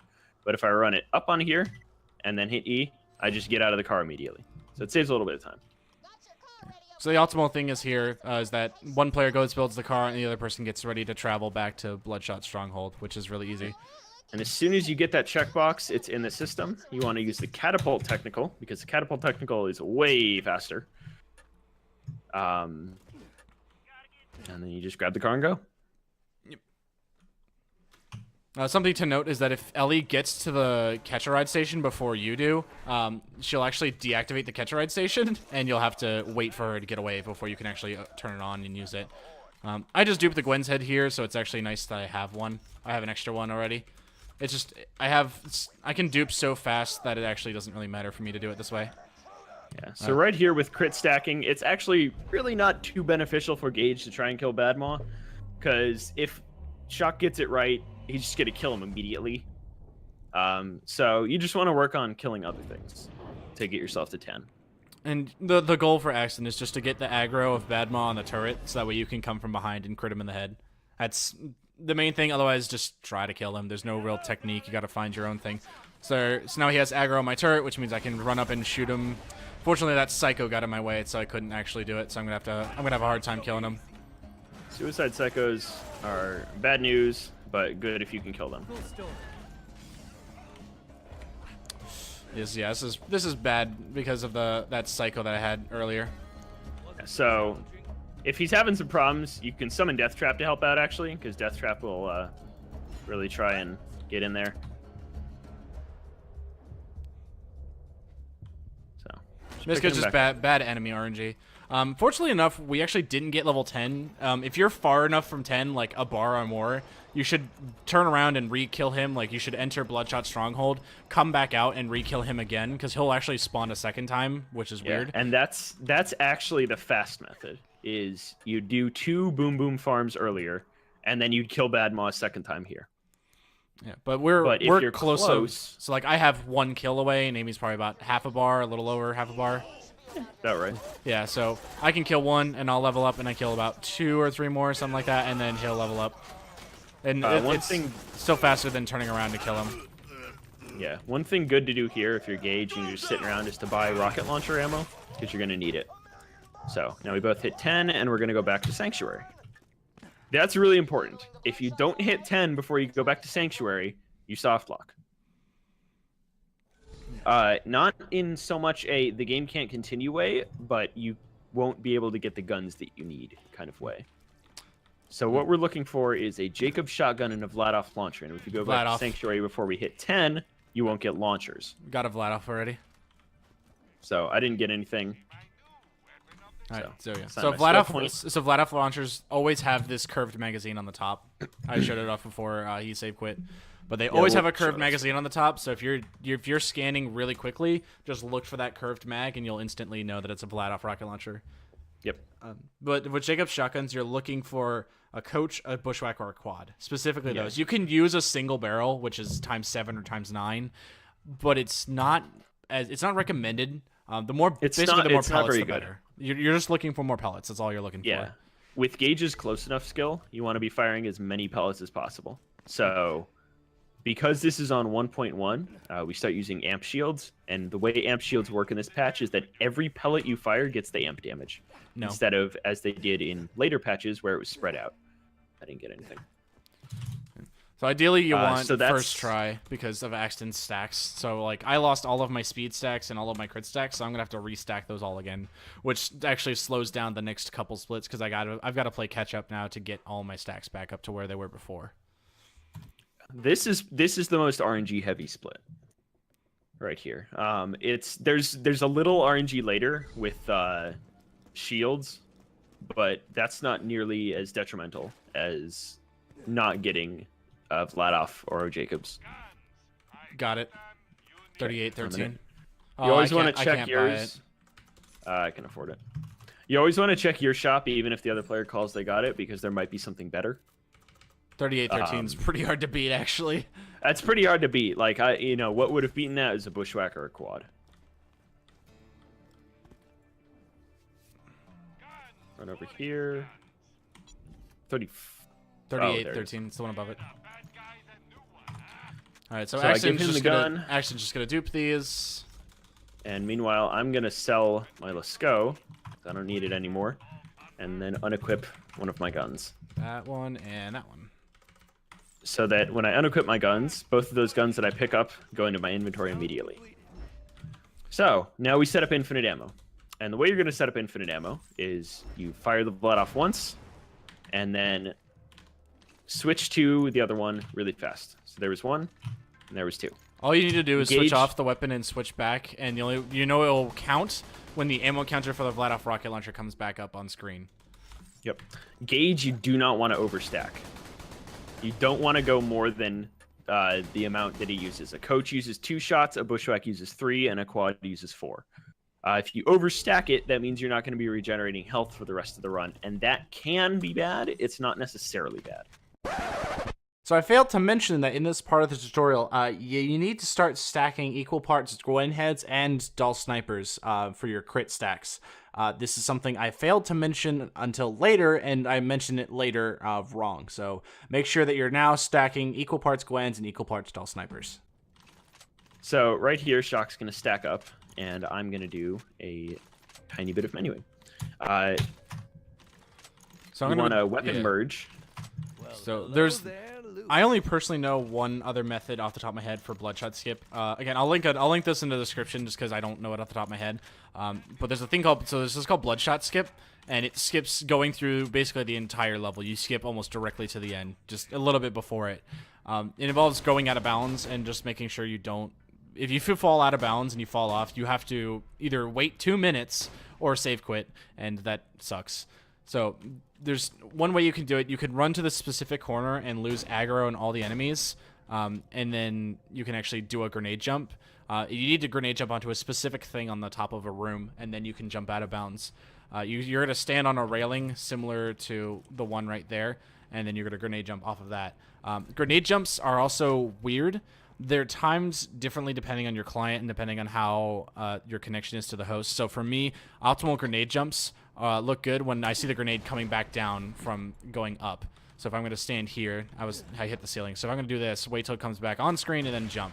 That's about the best grenade jump that I will get on my timing. It's going to vary depending on your lag, and it's going to vary depending on your setup and how you throw the grenade. The best way is to throw it straight down and then just wait for it to come back onto your screen. But I'm going to do that on a railing and then jump out of bounds. So I'm going to come into this room, and I'm going to jump out of bounds onto that thing right there. You can run into this little corner over here and just wait, and eventually when the red diamonds on the minimap go off or go away, you've lost aggro. So then you can come up here, sit onto, again, we're going up here. You can sit onto this railing. You can see they're not shooting me because I've lost their aggro. But I'm aiming for that spot right there in between my crosshair. I'm actually going to turn off the game sound for a second just because it's really loud here. So I'm aiming for that sloped ledge right there. If you go onto the other one that's higher up, so the top of my crosshair, if you land on that one, you can have a chance of sliding off and lagging off. But again, landing up here. So I'm going to throw a grenade directly on my feet and then jump and try to land on there. So once I've done that, it's actually really easy once you just time grenade jumps properly. I'm going to be jumping to... You can jump onto this wall right there that I'm looking at, but it's a little hard. And so it just has a thin hitbox, so you could have an easy chance of falling off of it. But there's an invisible ledge next to the green wall over there. So if you just run straight forward off here, you can easily make it. So again, there's an invisible ledge. You can kind of see the texture right here, which is the invisible ledge. Walk around the edge, because again, you can see the invisible walls here. Jump onto this over here, and then onto the trash pile. You're going to be heading basically in a straight line down this stuff. So this is where the mutants are. If you're doing like the Teenage Mutant Ninja Turtle Easter egg, you're basically on top of these rooms. There's not much. Just you got to kind of do some parkour. There's another. So the other strat has you coming like through this way. Like you go out of bounds on a fan over there, jump around, and it's a lot more complicated. This one I found is just much easier. Yeah. There's another ledge. So this ledge has a tiny hitbox, so you got to make sure that you jump on it right away. So it said I didn't do a running jump there, and I still missed it. But if I do a sprint jump, you can make it. If you have actually, go ahead. Yeah. Real quick, one thing I did. I have a free scroll mouse, which means that I can scroll and it just keeps on scrolling. I set that to my fire button, and since this is a Jacob shotgun, it fires as fast as I can pull the trigger. Bada boom, bada bing, done. Yeah. This is probably the trickiest jump of the entire thing, excluding the grenade jump. So when you're already out of bounds, this is probably the toughest out of bounds section. The easy way to do it is you come over here onto this little lip, whatever this is, and you're going to land on that trash pile right there. If you can land on that trash pile, that is solid. Everything else around here is not solid. So that's not solid, even though my bullets are hitting it. These pipes are not solid. That thing is solid, but it's a wall. You can't land on top of that. It just extends completely upwards. So the easy way is jumping from here to there. But if you have expertise, you can just do a running jump from here and then just jump in a straight line, and then you'll overshoot it by a mile. But it goes in. So you can run through here. You can see like this is not solid. You would fall right through this. So don't try to land on that. Only land on the trash pile. The trash pile is solid because you can actually see it clips in bounds, so it has to be solid. But you'll need one more grenade over here. And then there's this little lip. For again, some reason this thing clips out of bounds. But you can basically land in front of it and just do a grenade jump and get on top of that. And once you're on top of that, most of these walls around here are actually solid. So you can see I'm having a hard time walking through because 90% of these walls are solid, except for this doll sign right here on the any side of it. Actually, it's just this doll sign, but everywhere else is solid, which is odd, but whatever. So you can walk through this doll sign, you're back in bounds, and you're already at the end of the level. So one interesting thing about Gauge is the close enough skill. When you're using close enough, it's kind of difficult to get through your head how you should be shooting. Generally in Borderlands, the goal is to point your gun at the enemy and click until they're dead, or pull the trigger or whatever. When you're playing a Gauge in a speedrun, you don't want to aim at the enemy. You want to aim at the ceiling or the floor, depending on what you're fighting. If you're fighting humanoids, you want to aim at the ceiling because of the way close enough works. Close enough works by reflecting your bullets off of whatever you're shooting towards the center mass of whatever you're shooting at, or whatever's closest to the reflection. So if it's a humanoid, that means it's going to go through the top of their model, which coincidentally means through their head. So you're going to crit them a lot more often. With loaders, it's the exact opposite. You want to fire at the ground because their crit spots tend to be angled downward. So like I'm not firing at the head right here, but I could be. See, I'm just aiming up and firing. It's especially beneficial for nomads because nomads have that freaking shield. So I'm just aiming up and killing everything. So it's a little strange to like start doing it first. Like I could fire at the ceiling, and eventually, you know, because bullet RNG is random, but I could eventually kill everything in here. All right, I'm gonna travel.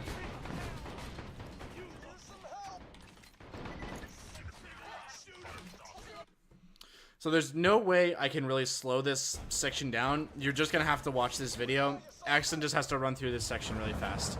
That's about it. You're just gonna have to learn the route and practice, like have someone host this lobby for you while you have expertise and just run through it a couple times. So this is one of the few sections I will do full speed and not really kind of slow down because you just gotta run through it really fast. On Gauge here, you generally just want to kill all of these guys. If you can kill all of them by the time Axton reaches the thing. Yeah, so what you want to do here is when he says you can die, kill yourself. And what that's going to do is put you all the way at the end of the level so you can kill everything here. This does remove all of your anarchy, so you're going to do a little less damage than normal, but right now you're basically a god. Like in this part of the game, you're basically a god. You do so much damage. You shouldn't have any problem just mowing through things. The only problem is if you're faced with a combination of a bad shotgun and a badass loader, that can be a problem. But generally here, the Axton player will let the Gauge player just kill all these things to get a little bit of the anarchy back.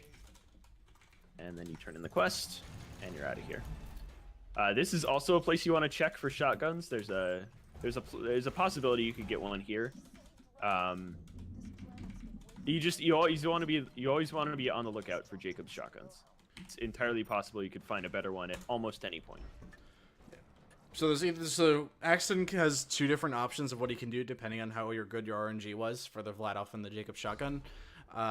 If you got it first try and didn't have to restack anything, you can actually just go help Gauge speed up the fight. If you didn't get it, it's recommended that you let the Axton crit stack there so he can get back up to speed of where he needs to be. Yep.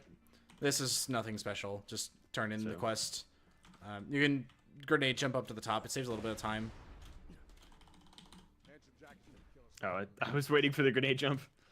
Yeah, the client. So that's the only section where the game will lag on, or can lag on off host for grenade jumps. Otherwise, everywhere else it's fine. So this shop should have cycled by the time you get back to it. Check it again. Nothing there. And remember, the shop timers reset every time you save quit, so it's always on a 20-minute interval once you save quit. So when you reload the game, even if like they should have cycled from the previous playthrough, they're gonna recycle. Actually, so before we get too far, there's these Varkids. I'm just gonna say these Varkids suck.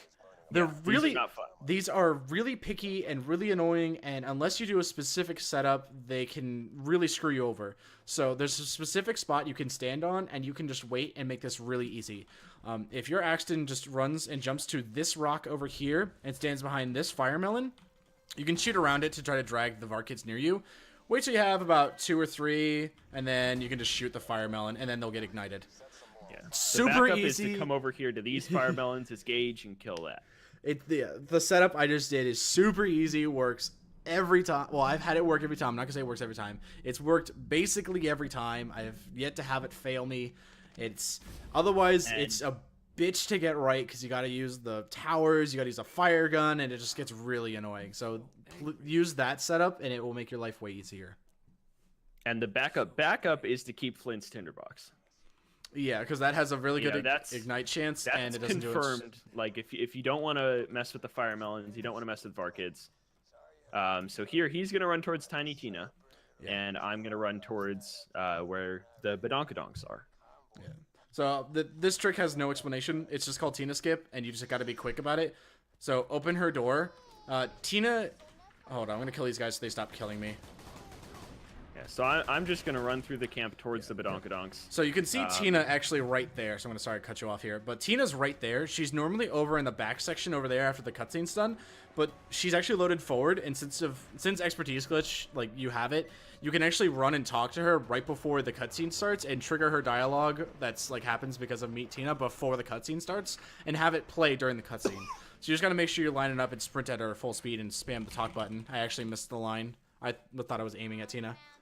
But again, you'll trigger her dialogue during this cutscene and it just speeds it up a little bit. One good thing for Gage players is that whenever you enter a cutscene, everything around you de-aggros. So she can see teleported back here now. So if you're good enough, you can talk to her right here. It saves like 10 seconds, 15 seconds. Yeah. So all this dialogue that I'm listening to right now would play during a cutscene. So I'm just hanging out, waiting for him to get a skip so I can pick up the Badonkadonks. Yeah. So once you talk to Tina, you're going to want to come into this area and kill this. It's a Tundra Patrol. Always a Tundra Patrol. And you're going to want to pick up the quest from his Echolog when Tina talks. And that'll skip her dialogue so he can pick up the Badonkadonks immediately. And that quest is actually beneficial because it will also give you a guaranteed shotgun drop. Yep. So you're going to actually do that quest. Here, surviving this camp is... At its core, surviving this camp is RNG. You want to try to kill everything in your way and just try to make it out alive. If you do, great. If you don't, there's a spawn point right outside. So you grab the Badonkadonks, leave the camp. He's going to do all that junk over there. That's just basic advancing the quest. I'm going to come over here, and I'm going to go to the stash. And the stash quest is pretty boring. You stand there and you shoot things. Yep, and I'm stacking because I have free time, and I have to wait for this quest anyway, so might as well get some extra damage for the Wilhelm fight. Yeah. This part is really just... we're splitting up to do quests. There's no real skips here. Alright, so once Tina is done making her missile thingies, there's actually a setup you're going to need to do if you have stacked... Oh, if you stacked expertise too much, there's actually a setup you should do, because otherwise you're going to fly off the ladder.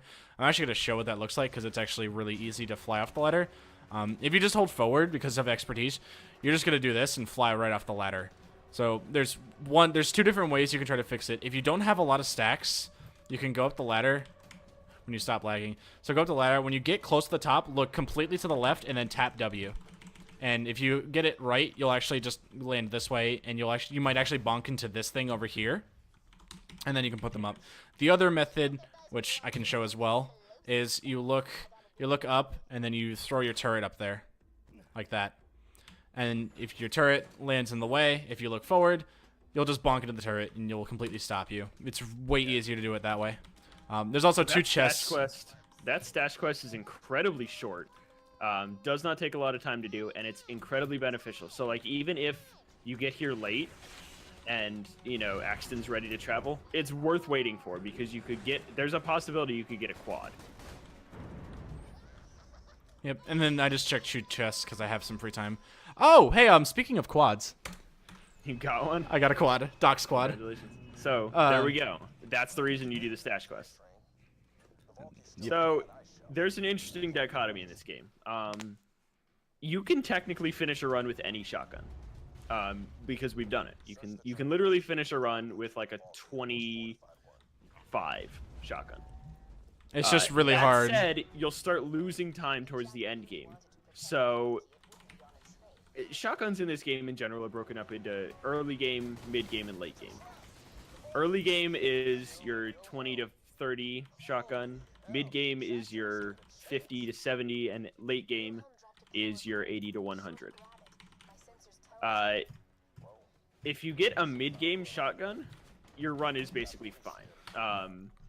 You won't lose much time, if any, and you'll be completely fine. If you get an end game shotgun, your run is golden. Yep. So You got a mid to late game shotgun there. It's a quad. It's a nearly 70 quad, so it's pretty much it. It could be classified as endgame. It's right at the border. Yeah. Something I need to explain. So once you're done specking expertise all the way as Axton, you're gonna want to spec into impact. This increases just flat damage on your guns, which again dramatically increases your crit damage potential. So I already do 8% extra damage, which multiply that by like 2,000%. That's a lot of extra crit damage. The quest tells you to travel to Sanctuary. It's actually faster to travel to Three Horns Divide, and you'll see why in a second. So we're going to travel to Three Horns Divide, and then run to Sanctuary. So hang on, before you do that, I'm going to explain Buck Up really fast. So, once you hit level 12 as Gage, you want to get the skill Buck Up. Buck Up is hugely glitched. This is how Gage does most of her damage. So what you're going to do, you're going to summon Death Trap, and he's going to bring out like this beam. The way you get the glitch is you take your shield and you unequip it, and then Shockwave will travel. And you summon when it says travel commencing in 4. I get hit with the beam, and then we travel. The way I'll know I got it is this blue ring around my screen when I spawn. There we go. So my shield is going to respawn really fast here. Well, maybe not really fast, semi-fast, but that stacks nearly infinitely. So I can do that as fast, I can do that every time I get Death Trap up when I'm traveling between areas. So, Buck Up, really good. That's why we use amp shields. And we'll get to that later. A simple thing here is wait till both players are nearby. You need to take out the power core with both players nearby, and there's a dialogue skip you can do. So wait till both players are nearby, turn in the quest, and then just spam E on it. If you put the thing in while he's saying his first line of dialogue, you skipped his second line. Minor time save. Checkbox. So this part, you could split up however you want, basically. We've got a route that we think is pretty fast. We can explain it. So I'm gonna go to the first, or he's gonna go to Scooter and get Scooter to start talking. I'm gonna go to the first power cycler thing. Scooter, I cycle that, and he's gonna hit the other one, and then he's gonna run to Roland. What I'm gonna do is I'm gonna run over here and buy grenades, because Gage does have to do a skip with grenades, and so the more you have, the better. Yep. And so now you just kind of wait. And there's just general quest completion. Optimize it however you see it fit and how you practice it. Yeah. So there is a very slight skip here for Gage, and then there's a very huge skip by Axton. So what's going to happen here is this thing is going to spawn. You want to jump up on here and look down at Lilith. She spawns. All right, and then slam E. And what that does is that skips her doing this whole thing, and I missed it. Yeah. There we go. All right, so Axton needs to stand right by this travel point right here, and once his hands come up in front of his face, travel. So like this, and that will skip this cut. Yeah. If you get the vault symbol. Yep. So boom, there we get the travel. Yep, and it skips a cutscene, which it saves like 2 minutes, 2 minutes, something like that. It's a long cutscene. Like it's a really long cutscene. And you can't travel out of it, so that's the only way you can skip it. So I'm gonna remind you guys as Gage to get your Buck Up stacks for a little while, and then I'm just gonna assume you can do it yourself. Usually I don't hit 12 until this area, so we're ahead of experience, which is good. We're mainly ahead of experience because we've been taking a while and we've been killing extra things. Yeah. So this isn't normally what would happen. Yeah. Normally we'd hit 12 right about here. Mainly with that quest completion, because that's 5,000 experience. As Gage, you generally want to take any opportunity you can to get Anarchy, which means kill anything you can. So like you'll see me killing things that give us 1 or 2 experience, and it's not because we need the experience. It's because I want the anarchy. The faster you can hit 150, the longer your damage will stay relevant. The fridge, you're gonna need to look. So there's two shield shops. This is where you're gonna start looking for shields. You're gonna be looking specifically for an amp shield for Gage and a turtle shield for Axton. The turtle shield is just for increased shield potential, so you can see at high capacity reduces max health. The shield is helpful just because later I'm gonna have a buck up stack of my own, so it'll be helpful to have later. Amp is because of shotgun damage. I've already gotten my amp. I got a 105 amp. That's pretty good. The absolute best amp you can get is 200. In terms of level-wise, you're never going to get something above that you can equip before the run ends. So here, you're going to get another buck up stack because you're just waiting for him to go through. Don't run out there and kill things. There's a high chance that you'll die. Yep. And then if Gage doesn't have both parts of the puzzle before you leave, you can check this shop for another turtle or an amp. So he didn't get me a turtle, so I would look for a turtle. I don't have one. Turtles always look like this, by the way. They look something similar to this. Amps always look the same. Roid shields always look the same. Booster shields always look the same. So you can immediately tell what the shields look like just by perusing the shop. Again, it's the same thing with weapons and weapon parts. So I didn't have anything there, so I'm just going to travel. So get another buck up here. There's also a third shield shop right at the spawn of this area. So you have 3 chances of getting your turtle and your amp shield. So the main thing you want to worry about, if you can choose between the two, is get the amp. Your Axton can suffer without a turtle, but your amp is really necessary.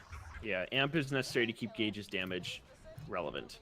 One optimization here, if you're nervous, re-equip your shield. I got you a turtle.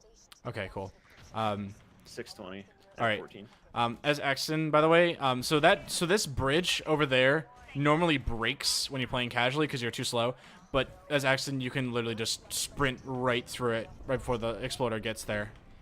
Yeah, so as Gage, you check that shield shop and then slap the fast travel and then exit out of it. A small optimization you can do here, if you're nervous about not dying, or if you're nervous about dying, re-equip your shield. You'll see I'm not going to, because I'm going to get another buck up stack after Lunar Thresher. Normally, Death Trap wouldn't have come up there. It would have come up right about here. I'm just going to kill Lunar Thresher without a shield. It's easily doable. And then Axton can touch this door to hit the objective. It's nice. Yeah. So Lunar Thresher can only go down to 1 HP right here. But I'm going to keep firing at him because the lower I can get his shield before he goes underground, faster I can pop him when he comes up. Boom. And then I can just travel and then you get another buck up. Reminder, kids, have a nice dose of buck up. Reminder, kids, to buck up. Okay. Yeah, but so this is where you're going to see the difference, because I'm going to equip the shield and it's just going to pop right up full. Yep. And then, so just to preface this next section, this is by far the easiest section to lose time on in the game because it's the most complicated and it's really weirdly time based. Your Axton's going to run over here. And I'm not going to start the wave yet because Aberlin's got a lot to explain. But I would put down this beacon, and then I would spawn this car so that way he can teleport over here and doesn't have to drive over.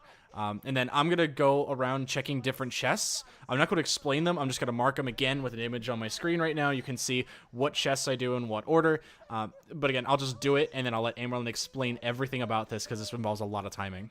Yeah, so like you said, this involves a lot of timing. So go ahead and deploy the beacon. So there's a couple parts here that involve some pretty tight timing. He's going to deploy the beacon, and then he's going to spawn the car. Car spawned. So teleport to the car, jump out of it. So what you want to do is you want to start killing instantly. You want to kill as fast as you can.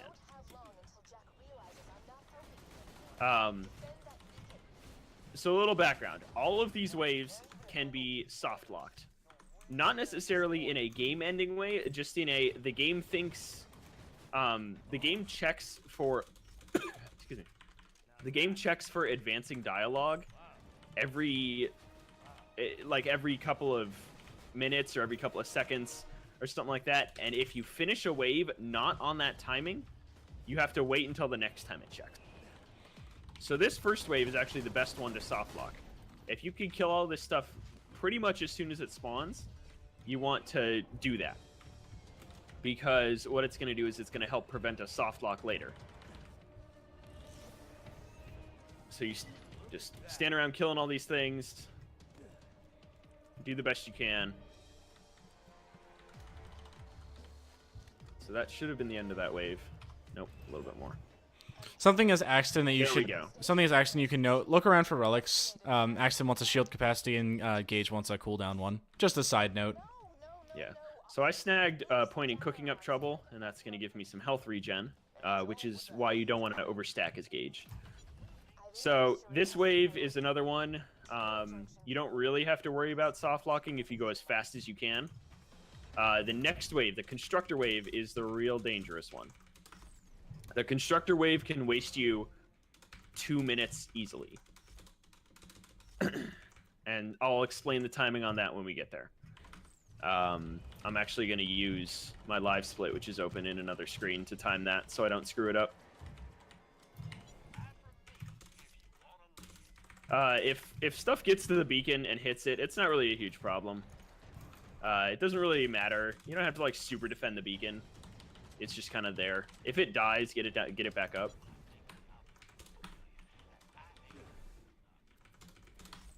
But Hello there, Luke. so you're just kind of waiting. And see that. So this is what soft locking the wave is. I guess I was a little slow. It means that we're gonna have to wait a little bit before the constructor wave. So that just means I was a little slow on killing both of the waves, and I need to do it faster. But even with that soft lock, you can still soft lock other waves. They're not independent of each other, so you just got to be careful. So Shock's just running around getting stuff. There is a possibility that some nice gear can drop from the robots in here. Just be on the lookout. So there's the next dialogue line. At the end of Jack's dialogue, as soon as he said, "I want those bastards dead now," 1 minute and 5 seconds from him finishing that line, you want to be killing the constructor. So I tend to kill everything but the constructor. Some people kill, you know, not everything. Really do it however you want, but you want the last thing in the wave, which is usually the constructor because it has the most health, to die at exactly 1:05 after he finishes "I want those bastards dead now." Side note: the squad is so good. Oh my god. So yeah, I'm just kind of standing around here looking at him. It hasn't been quite 1:05 yet. Just waiting.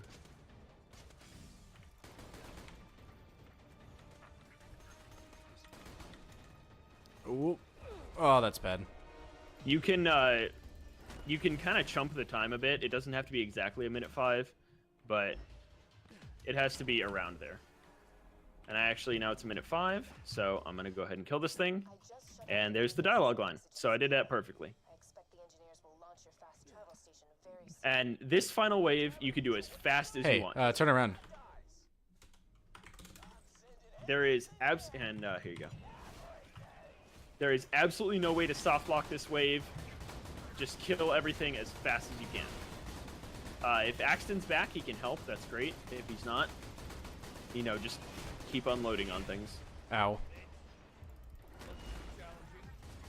Reminder that hot loaders really suck. They explode. And so you're going to have to stand a little bit away from them. I found you a bandit launcher.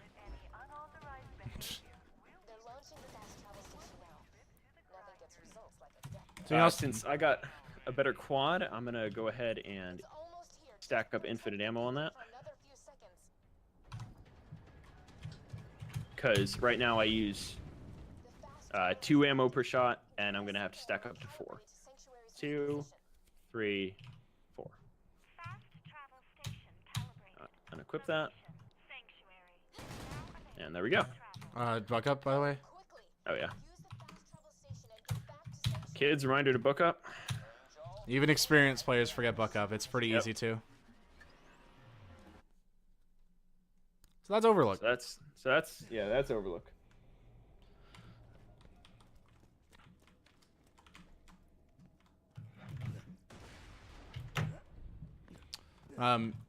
We can demonstrate it here. You can kind of cheat quest turn in and like kind of save a few seconds of time.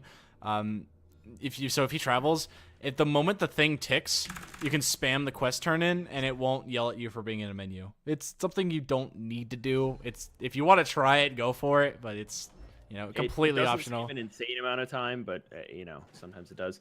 It's always good to check this shop just in case they cycled. Yeah, most of the time they will cycle by the time that you're done or Axton's done checking it. And actually, I'm going to hold up for a second. There's a dialogue skip in the next area that's kind of finicky, just to make sure you get it right. Mordecai is up on a cliff, sort of like that. You have to run up to the cliff and talk to him. You can skip his dialogue, and it's like 30 seconds of dialogue. It's pretty long. If you run and talk to him when he's at his first little position on the side, and then when he starts saying hey, roll an echo to head, if you run away from him and come back and talk to him again, the dialogue will skip, and you can immediately begin the next task. So you'll see me do that here. It's pretty easy to do, but if you mess it up, it's because it was just being finicky, really. It's nothing. And really I could have bucked up again there, but I didn't. You can also check this for another turtle. There's nothing there, so I'm just gonna move on. So run up here. Mordecai is in his first spawn, so I can talk to him here. Spam talk. When he says, hey, roll an echo ahead, I can run away, and then I can come back and talk to him again, and now it's done. So now I can infiltrate the shipping yard already. Small reminder to everybody that when you get a new, mainly to Gage players, when you get a new shotgun, you do have to restack all of your merges. If you have to redo ammo. If you don't, just weapon merge your new shotgun on, and it'll keep all of your crit stacks. I don't help. Axton shouldn't help with this section because it's too easy for him to one-shot them on accident. Yeah. So it's really easy for Axton to one-shot those. Slight optimization for more shotguns. You can shoot that fuse box, so you can check another weapon chest. It's just an extra chest you can check. Yeah, so right here, Gage, you want to get to this part as fast as possible. He blasts open this electrical. Oh, we got a dialogue skip. Fun fact. That's a new glitch, but new dialogue skip. Discovered live. Oh God. So Amberlin's in a specific position, and if he falls off the... Yeah, I'm in a specific... Okay, Okay, so he's in a specific position that will skip the death animation, which means he won't lose anarchy stacks. So if I hit this button, and I triggered it... Did you get the death animation? Yeah, it's a little too fast. Oh. So that skipped the death animation and let me keep all of my anarchy. If I had to lose my anarchy there, it would be really bad. Like, so you didn't lose the stacks. You just did it too quickly. There's a 172 amp in there. Take it. My damage would basically fall off for the rest of the run if I lost anarchy, because I wouldn't really be able to kill anything in here. So that glitch is really important for keeping close to 150.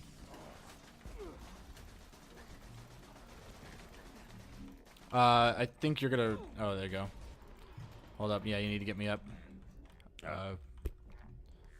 My bad. It happens. So this is just running through the game normally. It's not really hard. Did you buy the amp? Yeah, I have it. Hold up. Did I buy it? Were you duping for that turtle? Yeah, I was. Your amp is here. You'll have to find better spots to drop like shields and stuff. You just kind of have to route that into your run. So now I have an endgame turtle. Anything over 1,000 damage is an endgame turtle. Are you kidding me? There's a 1,300 in that chest. Ordinarily we wouldn't pause there, but tutorial. So you just gotta do this. Right here, it's more beneficial for Gage to be on this thing because you can't. There's not really an easy way to bounce close enough shots up to here. So there's 2 loaders that spawn up there, and then everything else spawns down here. So once that spawns, just jump down. And as Gage, you can just kind of fire everywhere, and your bullets will connect with something. You don't really have to like aim or have skill to kill things with close enough. Everything's dead. He's gonna kill the big badass that gets out of there. Yeah, this is just a bunch of running through for now. Once I get through the next door, That's where the skips. So that's where the skip is gonna get complicated. We'll slow down and explain what's happening. So he checks the chest there. I check a chest here. Sometimes they have better shotguns. This time it was pistols and whatever he got. All right. So now I'm gonna do. So there's two different variations of the same trick we're gonna do. I'm gonna do one that doesn't let me get back in the arena, and he's gonna do one that will let him get in the arena. But it's called Bloodshot Skip. Axton can just get up, or sorry, Bloodwing Skip. My bad. You can get up on this thing, and Axton can just sprint jump over here. Gage has a grenade jump over here, but Axton can sprint jump. Come over here, jump on to this rock, and then you can just jump through this wall. This wall doesn't exist. There's a lot of walls in this area that don't exist. So you got to be careful. You can see there's actually an edge over here. There's actually an invisible floor right here. So it looks a little intimidating that I'm just standing in thin air, but there's an invisible wall or invisible floor. Normally you have to be in the area to trigger this cutscene. You can actually stand right on the corner over here and trigger the fight. Yeah, the skags there can screw you up sometimes. So that's why I tend to turn around and kill them. And then you just hit that grenade jump over. It's kind of finicky. It's not the easiest setup in the world, but throw the grenade towards the corner and then run and jump off. Yeah, feel free to take your time. I'll just kill Bloodwing and we can just I already wait. made it.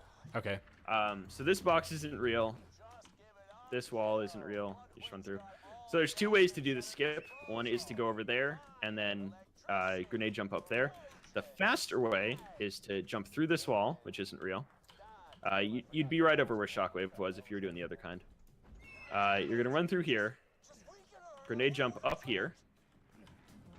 And then you're going to jump into that pipe right there, but there's an invisible wall right here. So the way I set it up is I slap the wall, go until I can't move anymore. Back up until I go through a wall. There we go. Look right about there. And then sprint, jump, and curve. And I missed it. Wow, I've never missed that. So Axton's job is just to kill Bloodwing. I'll let Amy just kind of reset up for that. He's going to have to kill himself. I'm not sure if I can. Light off. Actually, I might be able to. So since I have a quad and Okay, I'm gonna have to kill myself. Yeah. So normally Amerlin would be in the arena, but that skip is a lot harder than this one. This one is just all about timing a grenade jump. The other one is about making sure you land it correctly. So like this is, I'm gonna see if I can get the other one. So I actually got it first try. So you grenade jump, there's an invisible wall. You should have seen when I was on the roof over here. You can jump over the invisible wall and then get on this roof, and then you can jump back in the arena here. But I'm not gonna do that because that's not my role for this fight. So we're gonna wait for Amerlin to redo Bloodwing skip. But Axton just kind of kills Bloodwing here. There's not really much else you can do, and then the Gage player will go back into the arena. I'm gonna spec my final points into impact. The next skill that you're gonna get is preparation, because this goes in combination with your turtle shield. Because turtle shields increase capacity dramatically, but you lose health. But this one basically stacks onto that and increases it even more. So it'll take 3%, so I'll get an extra, whatever, 20 shield points, which is nice. Anything to help buff the shield to do what it needs to is what I need to do. I'm gonna have to find a grenade. There we go. Oh, I'll chuck my grenade.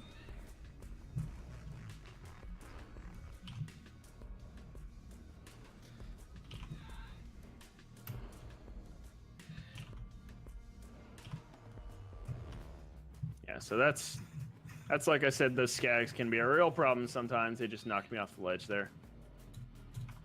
And I actually stacked infinite ammo wrong, but so see, I don't regen health anymore. Alright. So, let me kill all these things. I actually got bodied by a stalker. Pretty funny. Anyway, so setting up for this again.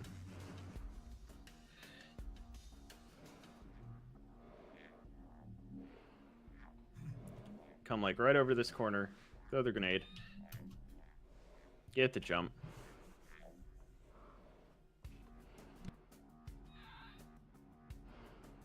Bloodwing's just dying in the arena over there. We'll get to her later.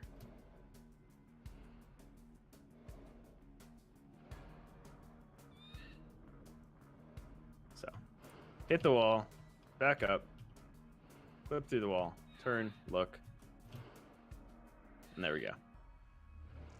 Easy money. All right, so once the Gage player's in the arena, you can walk to this corner of the roof. There's no wall blocking you in, so you can just jump right back in the map and then run to the fast travel station.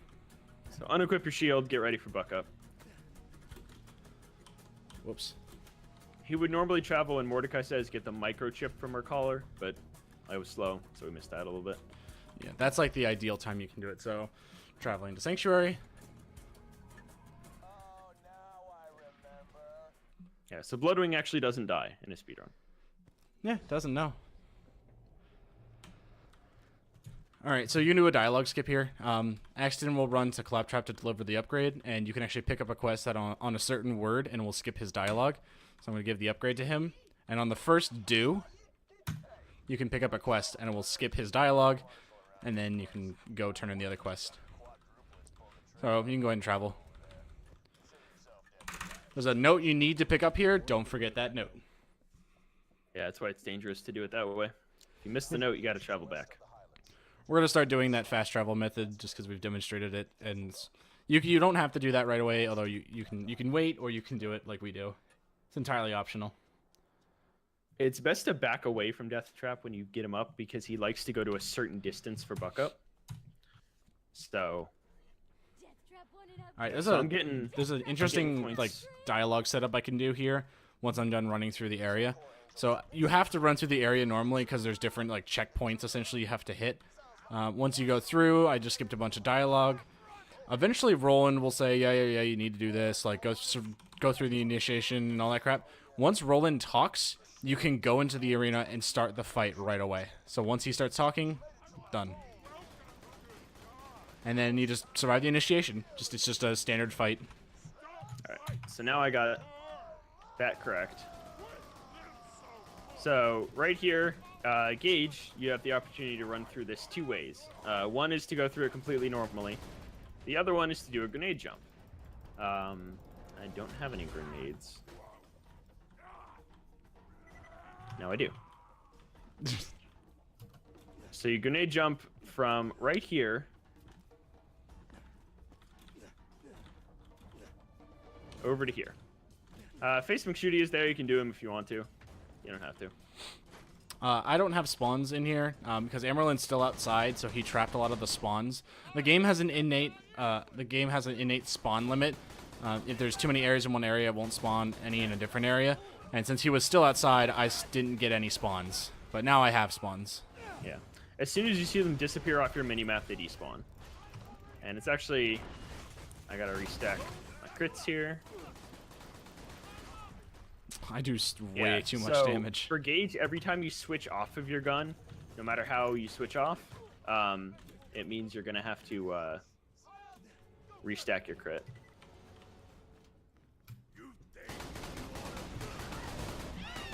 So it's best for Gage to go up top here because she can hit literally everything everywhere. Axton has to actually aim. Yeah, or you can stand up here on the corner like I do, because then you can see all the psycho midgets down here. That's all that's on the floor. Or you can go down and then fight them all in their face. It really doesn't matter as long as you can just kill them quickly.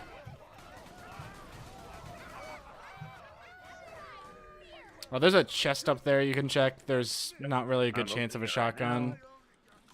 It's just another chance of getting a shotgun. Yeah. We're starting to enter the region where if we get a shotgun, we won't necessarily be able to use it. No, this is the last level where the last place where it's level 20. You'll hit level 20 at the end of the run, and that's it. Yeah. So I give Brick the note, and then he's going to kill the sarcastic slab because that causes the dialogue, and that skips the rest of Brick's speech. Super easy to do. Small time save. Super easiest dialogue you can just on the run. You can the sarcastic slab will not come out unless you've given the note to him. The moment you see him, you can shoot him. Yeah. Easiest dialogue skipping the run.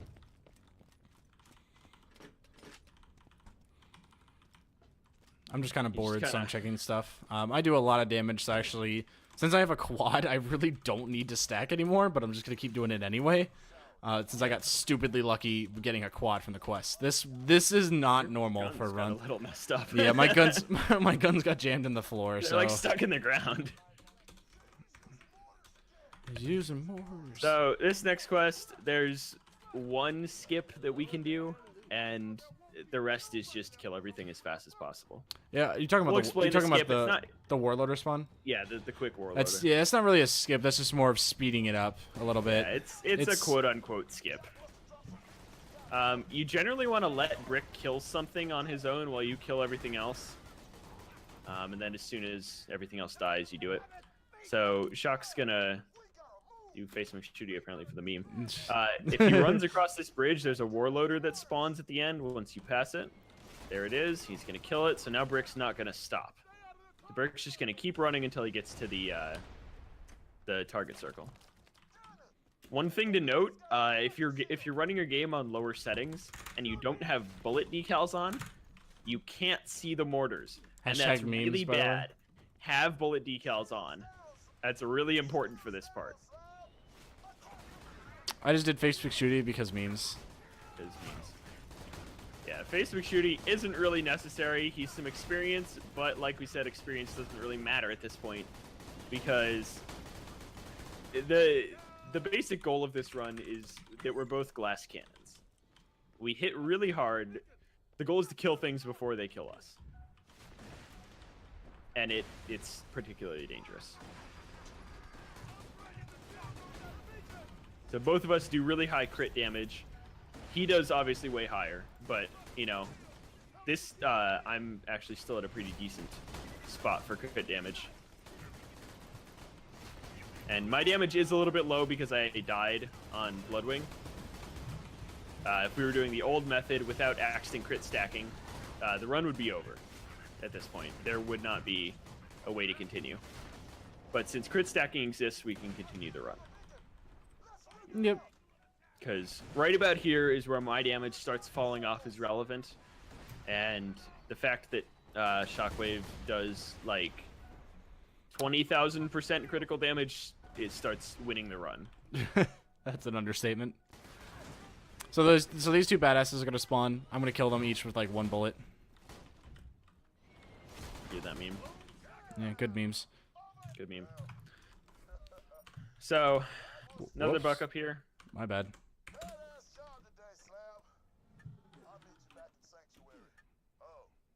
Yeah, so you see I'll walk a little bit away from Death Trap. That's because I generally know the spacing for it. Something you feel out. Alright, so we can start talking about the next section while we try to get there first. It's super optimized. Okay, that was risky. So it's super optimized. You need to do 3 things, essentially, like 3 different tasks. 1, you have to go to Jack's body double. 2nd, you have to kill Jack's body double. And 3, you have to hit a bunch of info kiosks. The route is actually really optimized. So I'm going to go kill Jack's body double, and then the moment I pick up his pocket watch, try to hit the info kiosk. If I hit it within like half a second or something like that of picking up the pocket watch, I can actually trigger like a dialogue early, and it will actually let me continue with the quest. If you can't hit it quickly, just wait till Angel's done talking, and then you can continue to do the quest objectives. Other than that, I'm gonna have another image on screen of what like Axton needs to hit in what order, so that way it's easier for you to track. And you could also put mine for the gauge player. Yeah, so I'll have one color for Axton. I guess I can put up an image. I can learn how to video edit.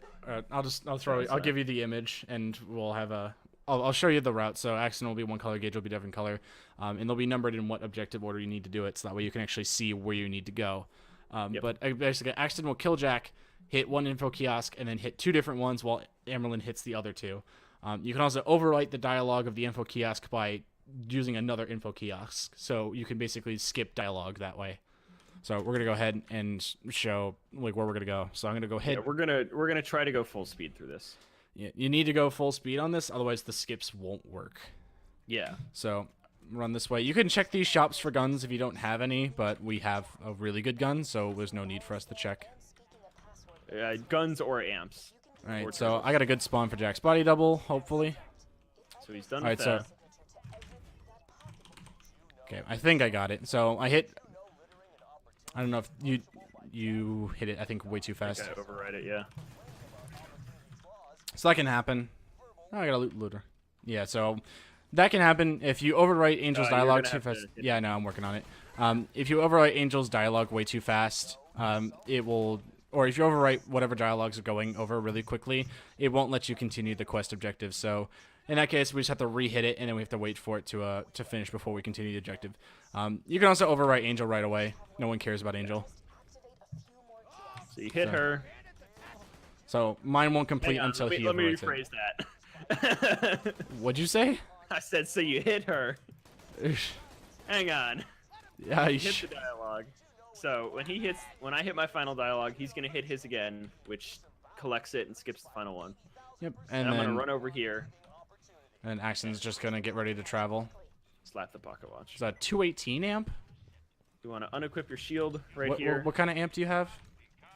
Oh, dude, I found a 21 coach. Oh. All right. So I'm gonna do it the slow way. You can travel earlier and time it, but once he grabs the voice modulator, which is right here, I can travel. And another buck up here. And that's opportunity. Yeah. So we're gonna do a dialogue skip here. This is really straightforward. I'm gonna turn the quest, and we just have to fast travel out of here. You can play a little fun game and make it a guessing game. This is it, everybody. Lilith, We're going to Tundra. you're protecting. Yo! Wow. That was impressive. Oh yeah.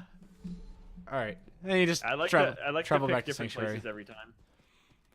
So you can just travel back. It skips those like a huge dialogue about we're going into this big fight against Jack and all this other stuff, blah, but no one really cares. So once you talk to Claptrap, you can travel. So, when you're traveling to Sanctuary, small optimization for Gauge players, it's actually faster to hit home, and that just bops you to the top of the menu. Yep. There's also like a random 1 to 2 second time saver you can do if Claptrap's checkbox that says convince Claptrap to help, if that shows up like a millisecond or like half a second or something before you travel, Claptrap will actually be further up the hill, which saves just a second or two. So it's a minor optimization, but it's kind of random to time it out. You kind of get lucky. It's just a notable time save that can happen. I can get another stack here because I'm just waiting. I can also throw out this piece of crap TDR launcher. Dude, don't say that about the TDR launcher. It has feelings. Feelings like your face. Oh, got him. All right. So Axton needs to go through this fast. You can stand in the left corner here. You can sprint and jump to the other side of the wall and just go over it, but I missed it. Oh, yeah, we forgot to mention the fun there. There's a soft lock that can happen there. Oh, if you go through the death wall? If Axton runs at full speed through the death wall, Claptrap will get confused and not move. Yeah. What basically happens is that you trigger the next objective before Claptrap finishes his objective, so it becomes confused. So you want to kill things here, just so you can get rid of the spawn cap as fast as possible. A bunch of different routes you can take up through here. Obviously the most ballsy way is the one I'm doing. It's just to run directly ahead. You can play it safe. You can run up the road. I got both turrets. Run over those rocks. Yeah, Axton usually has a problem with the turrets because his damage is only in crits, and you can't crit that turret. But we have a quad, and quads do a crap ton of damage. Right. So this right here is why this part is dangerous. So Axton just needs to run up, and Gage should try to work on removing the spawn cap. So that guy right there will spawn. If there's too many things spawned, he will not spawn, and therefore you will have to wait for him. Because that door right there will not open until he is dead. So once his shield goes away, I can just spin that, and then he can kill him in one shot. Oh yeah, and the reason I did that so fast is I rebound my key to shoot. That's why. I don't think I got a buck up there. Oh, I did. Okay. All right. Yeah, So there's sometimes it happens without. So there's a soft lock you can do here. If you kill the turret before the objective shows up, you can actually soft lock your game. So wait till the objective shows up. Yeah, I made that mistake and lost a world record run to it. So don't do it. Yep. So now I can do it because it says destroy autocannon. So I'm restacking crit because I accidentally swapped off my shotgun there. This is just practice. You just have to learn how to optimize with your partner, whoever it is. Yep. Just learn how to find faster positions to do stuff. So since I'm up here, I'm just going to kill everything as fast as possible. Actually, I'm getting bad spawns in terms of optimization because everything's up here is already dead, which means Amy's going to have a hard time finding good spots to stand to kill stuff. Once I'm up here, I tend to kill everything on the center platform because Axton is a little more mobile than Gage. Move around a little better. Yep. I got this one. Okay. Oh, Jesus. Axton will generally get the ones in the back here. There's 3 Right. spawns over here. I got knocked off, so you're gonna have to go up and get that. I got this one on the edge here, though. No, you don't. All right. That's the thing, is Axton's really fast. Yep, so even though like Amy could have done it faster, I managed to spawn the one in the back way quicker, so it's faster for me to do that. And now it's dead. So this again, it's just something you have to work on. You have to learn the map and learn how to cooperate and all that stuff. I'm gonna lower my audio here. Well, actually, I'm gonna just turn off my game audio because this gets really loud for me here for some reason. This is complete RNG. What you want a cycle where he basically looks at you like this, because those red eyes are his crit spots. If he does anything else, mortar looking, standing up completely vertically, you're gonna lose time. So this is complete RNG, and you just gotta hope that Bunker does something good. Let's hug for good Bunker. We like to hug in the center. Hug for good Bunker. And did we got crap? Okay, we got a decent spawn. So this is the isn't vertical. The best because it's a little harder to hit his crit spot, but he's really close to us. The only reason that worked is still because I wound up have being- I have a quad and I have tons of crit stacks, so that's the only reason that works. Being an okay bunker. That was actually a godly bunker because we killed it so fast. Yeah, so I'm setting up for what we call swag shot. If you go to these things and look up, we figured this out once while we were farming, and you fire through this gap right here, you can actually hit Bunker as he's going into his death phase. Yeah. So Axton's job is just to run and progress the story, and Amy's gonna do a trick. Amy's gonna do a trick called bunker skip, and he's gonna basically fall through the map and clip through a bunch of rocks. You're just gonna have to watch you're gonna have to watch his point of view to know how to do it. There's really no way to explain it. You come over here, you slap this, fall down, and you're gonna run through the left side of this. That rock's not real. You're gonna jump all the way down,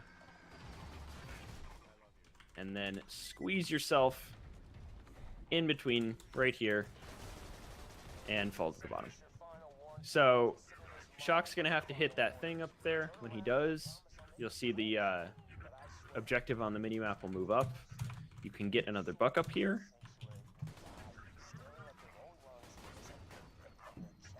And that's Bunker. He's not as frustrating as he is casually. He's actually very easy in a speedrun. So I'm actually gonna try to.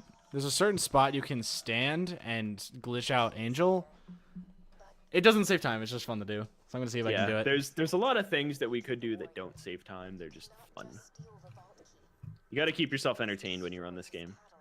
Yeah, once you get below 2 hours, it starts getting frustrating because of RNG and enemy spawns and all that stuff because it's completely out of your control. I don't know if I got it. Nope. I was a little too far forward. Look at this. Oh, rip. Dude, I mean, actually, we can use that for the run because we'll be a way higher level. We'll probably be 21. Probably. So Yeah, I'll keep it. Yeah. So that's an incredible coach. Like, the only thing he's gonna use it for is warrior. There's literally nothing else he uses it for. So you want to shoot at these things immediately. He's gonna do whatever. And there you go. I'm gonna actually So rebind my keys. this is an auto scroller, and this is like one of the only auto scrollers in the run. Because it's really not that dangerous. You tend not to die here too much, but just enemy spawns, RNG, anything can go against you, and you wind up taking a long time to kill these. Also, if you don't have a good shotgun, this is where you really start seeing time loss, because you won't be able to kill these things as fast.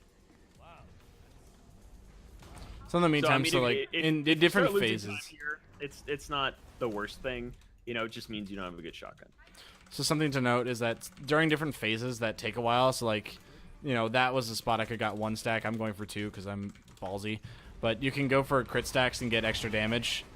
It's something that Axton can do and make sure that it speeds the warrior phase up. Because the main reason you're going to keep crit stacking is to speed up the warrior fight. Because if you don't kill him in one phase, you're just going to lose a lot of time. Yeah. Here you see what I was talking about earlier. If you fire at the ground, it hits the loaders a lot more effectively.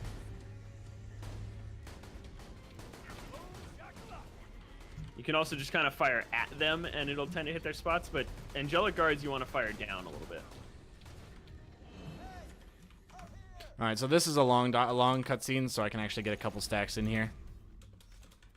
And Gage, you can just kind of entertain yourself, jump around, do grenade jumps, look at Angel, whatever. There's one part of RNG in this entire Angel's part, and that's called Fast Angel or Slow Angel. And as I'm sure you know, if you're speedrunning this game, Angel spawns the ammo boxes out. And if she decides to spawn an ammo box as she's dying, it will do what's called Slow Angel, and she'll spawn the ammo box, go through that whole animation, and then die. So that's not the best. There's really no way to avoid it. One theory is that if you don't grab the ammo out of the boxes, that helps. But yeah. There's really no way to speed this up because even though I was slow on shooting the iridium injector, it's still dependent on this particular loader wave. Yeah. The only way to speed this up is to kill things fast. Yep.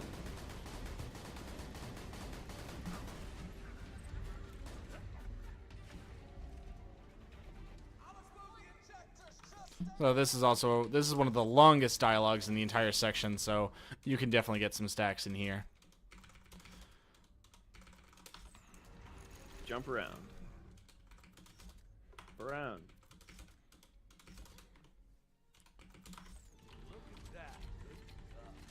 So I mean, if you have extra time and you want to make sure that you can like stack appropriately, one thing you can have the Axton do is buy more backpack space anytime you go to Sanctuary. I don't, because the 15 slots is enough, and if you manage your inventory properly, you're good. Something I should probably have added, which I'll probably just do in a voiceover or something like that. I'll pause my tutorial and just add it in. You generally want to do a 25 to 75 split in terms of stacking. You want to do the 75% in snipers. So stack 3 snipers to 1 Gwen's head. Again, that the whole crit stuff is explained in the crit stacking video, so I'm not going to go into details about it, but that's the ratio you want to try to do. So after this, this one is going to be another iridium injector. That one is the only one that is time dependent because Roland's light bridge will not fall off until you shoot it, but the other 2 are not time dependent. It's just this one here. She hasn't spawned like 3 ammo boxes yet. Yeah, this is really bad RNG. It's not bad RNG. It's just more of a possibility that we'll get a Slow Angel. She can also respawn an already existing ammo box, which is no bueno. Yeah. Again, there's like no influence to this. We just don't pick up ammo just to make ourselves feel good. Yeah. So I'm doing a 50-50 split. That's just because those are the fastest items I can get on my hotbar. Again, the general idea is a 25-75 split. And at some point, it does stop mattering. Because you'll just do so much damage. Yeah, if you like take extra time to stack, then you're gonna do way too much damage. But if you're just doing it in random spots, you'll be fine. Try not to spend extra time doing stacks. Is the main goal. Yeah. So like once I'm done with Angel, I'll probably be done stacking. That'll be like the last dedicated time I can stack. Yeah, as Gage during this part, you want to be the one killing the turrets. Because they don't have crit spots, and therefore Axton can't kill them as fast as you can. Because on terms of like raw, just on hit damage, you do more than Axton. All right, this is so this is the. Oh, I just dropped my quad. I want that back, please. Man, we're gonna end this with 3 ammo boxes. This is really bad RNG. So we got Fast Angel, Still luckily. Fast Angel. She didn't spawn an ammo box. We're lucky. No. Rest in peace, Skrillex. We hardly knew you. So this is actually one section where Axton will get a crit stack. Buck up stack. Or a buck up stack, sorry. Yeah. So Axton can take off a shield. I'll hit level 19 when we turn that next quest, so I can actually just drop my shield.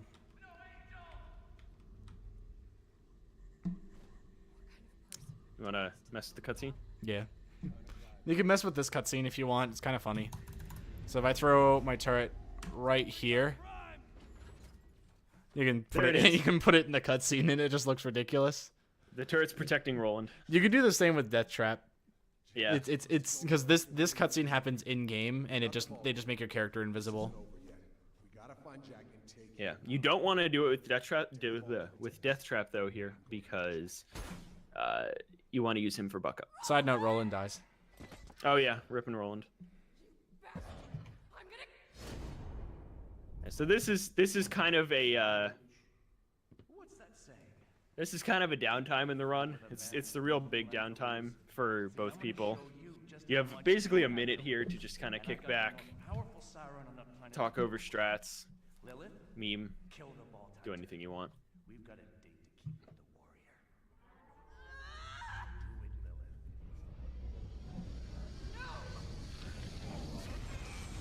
So navigating blind here is fun. It's something you feel out more than anything else. Both of us have done it so much that we just kind of do it. You're not navigating blind without any sensory perception of what you need to do, so it's really hard. So this you just generally want to stand aside there, but he was slow. I was just equipping a skill point because I was leveling up early, so I could do stuff, whatever. This one just walking through, just turning in quests and stuff.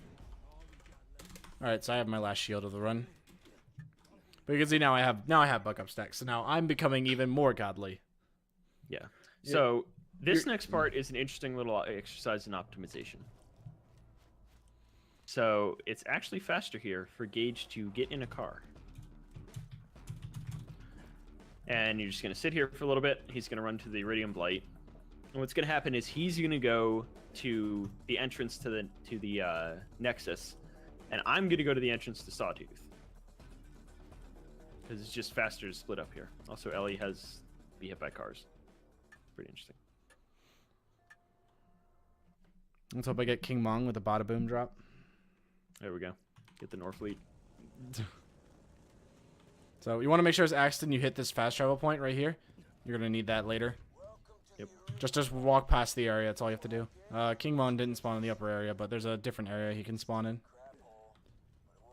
Definitely want to show off your incredible driving as Gage. You never make any mistakes ever. Basically, Emerald sucks at driving. All right, so once I hit this, I have King Mong. So ding. So right here,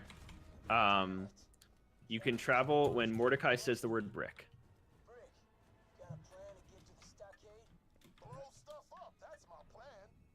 And there we go.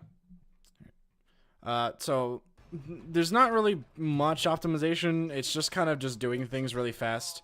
The one thing I do need to comment on is that if Axton kills his ambush commanders really quickly, he'll get 3, and Gage will only have to kill 1, which speeds it up dramatically. So once I get... So kills things pretty fast, but Axton kills them faster. Yep, so hit this button, and as Axton, you're going to want to stand right next to this door right here, and then just spam shoot. So if you kill the first 2 really quickly, you'll get a 3rd one, so like this. So 1, 2, and I got a 3rd one. Yep. And so now all I have is this one right here, which I killed. It's way easier for Gage to kill 1 than it is to kill 2. Yeah. And then this is just doing the section fast. There's really no tricks or glitches here. I will be doing a death warp though. That's just literally just to speed up getting back. You don't have to death warp. It doesn't save time. I just do it. So to be I safe, want to just be gonna move clear it about forward. something. Sorry, I had to do it. I want to be clear about Not something. As Gage here, depending on how safe you feel, like how big your amp shield is, how much damage you do, how good your shotgun is, etc. Either kill things here or don't. It's good for a little bit of anarchy. It's not good if you are gonna die. So like my anarchy isn't the best here, which is why I'm not doing too much damage to these guys. So you want to try and play it a little safe. If you want to play it safe and still kill things, you can just fire at the ceiling. That will kill things. So he's gonna Merc Mortar here. He goes. I shot him through the door. Yeah, this elevator is a little weird. Like I can jump onto him, and eventually it'll just clip me right through him. Yeah, this elevator is weird. If I'm standing against the wall, it'll get confused and just clip me through him. No, Axton. So Axton needs to kill every enemy that's here, every normal enemy here, as fast as possible. Buzzards won't spawn until a couple of these enemies have been killed. So you can kill these enemies, and then eventually the buzzards will spawn. So for Gage, you can get on this roof right here. It gives you a really good vantage point of these two spawns right here.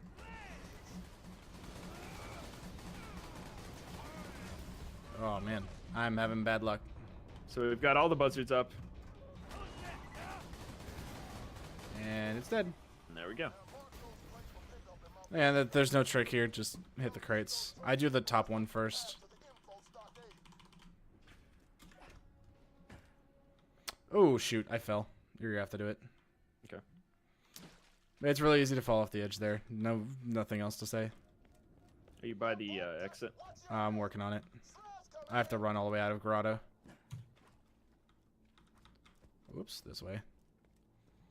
There's still plenty of time, especially with, you know, expertise glitch, so you'll make it back easy. I'm just gonna travel. You're good to go now. Still made it back in time. Reminder, kids, eat your buck up every day. Yeah. Alright, so here he just runs to the Nexus. As Gage, what you're gonna want to do is jump down here and grab a car. And this speeds up the next area. Yeah, so the next area is super optimized for two people, actually. Each player will be doing something, and the last player, Gage will stop doing something once all the pump stations are hit. Everything before that is actually super optimized. Yeah. So I'm going to run and turn in the there, quest. It's really possible to die to the enemies there, so just slap it and run out as fast as you can. So I turn in the quest, and then I go run and touch the ladder. You can run up the side, or if you want, you can press space right at the end and then land on the Hyperion sign. And then I go do the first pump station. Gage does the second pump station, and I'm Axton going does the to third. blow up my car so that he can spawn a car really easily at the end. If you want to play it safe, Axton can stay up there and steal all the spawns, so Gage doesn't have any, because Gage can die really easily there. But if you're confident enough, Axton can just run away and hit the third pump station. So since Amy doesn't have a lot of anarchy stacks and whatever, he's just probably gonna go down a lot. There's nothing we can do to prevent it. It's unavoidable. And because the sergeant loaders don't have very big crit spots, it's kind of hard to hit them. And because ladders are kind of broken in this game. There we go. So once you get up there, you're pretty much safe. They tend to despawn or de-aggro really easily if I just stand at the back. And if they don't de-aggro, just kind of block them with this. You may have to fight your way out, which means you can't get another buck up stack, but, you know, c'est la vie. Alright, so I'm not going to travel... Well, actually, I'm going to travel, yeah. I'll travel when he gets up. So That was unfortunate. So there's a dialogue skip you can do as when you walk into the info stockade. If you want to just die, that's fine. No, I should be fine. Okay. There's a dialogue skip you can do when you enter the info stockade. Should be fine. If you need to run through the stockade as fast as possible. It's the only way the dialogue skip will work. You're basically going to overlap one of...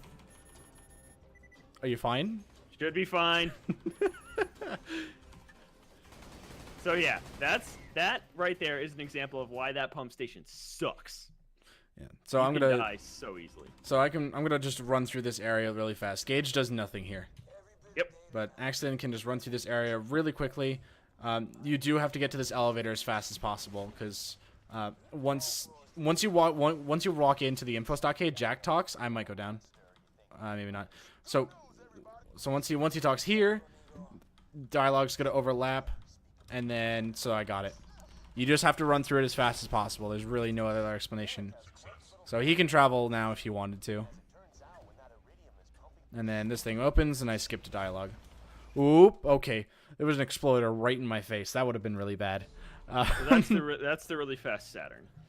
Yeah, there's no way to explain it or to do it like a slow method. You just have to go fast. Otherwise, you have to wait for a dialogue. So just do it as fast as possible, and you will skip a dialogue. When So right here, I accuse one of these guys to skip Mordecai's dialogue. Yeah. Only accuse one of the guys when Mordecai cuts himself off. He says, "This ends now," and then he'll say, "Jack, Lilith, and the Warrior." Once you start saying the second line, which is Jack, Lilith, and the Warrior, you can accuse someone and skip his dialogue, so that way you can talk to Claptrap right away. Doesn't matter who you accuse. You can literally accuse anyone. Did you figure out who it was? I accused the wrong guy.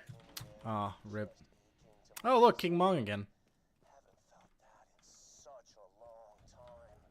So my damage is really low here. Rip King Mong. Yeah, so this, I'm showing some of the detriments right now of dying early. I don't have a lot of anarchy, so I'm not going to be able to do a lot of damage. But, you know, that's part of the adaptability that comes with the run. Like, you know, maybe you don't get a good shotgun. Maybe you die early. You make it work. I don't know what to use for my 21st skill point. I've never had this before. I mean, I do, because I don't actually finish some of my skills. All right, so this part is another auto-scroller. Not much to do here except kill everything. No real skips. Just shoot everything as fast as possible. There's not really much you can do here. Wait, hold up. What is this? Oh, when your saber turret's deployed, you deal increased damage. That might be perfect. I don't know. I have never gotten to level 21 in a run before. Well, I have, but I've done the old skill points, and the old skill points are different than the new skill points. Yeah. Oh yeah, skill tree really fast for Gage. You get Anarchy, Close Enough, Cooking Up Trouble, Buck Up, and Unstoppable Force. Unstoppable Force really isn't too useful at this point, because by the time you get it, you don't really have to run anywhere very fast. But Cooking Up Trouble is definitely the most useful skill, because if your magazine's full, you regenerate ammo. Or you regenerate health. I got this guy.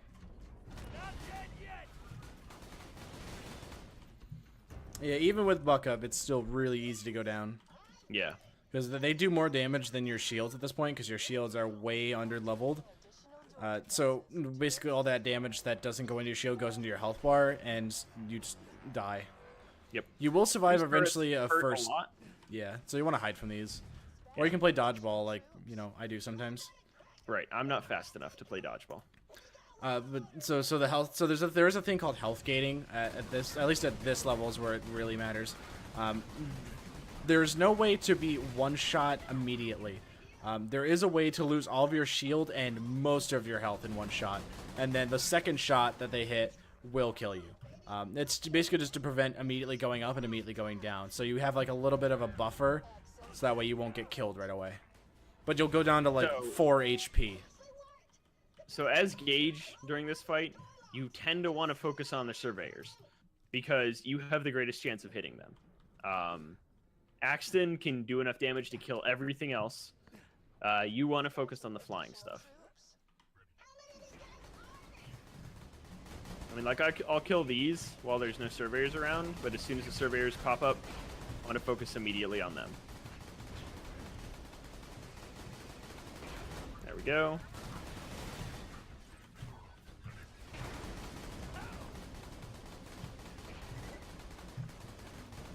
Oh, and we got 4 surveyors this time. Wow, that's really bad RNG. Yeah, most This is what of the happens time when you you'll don't get kill like, them immediately. yeah, most of the time you'll get 2 surveyors, so we really just got that RNG.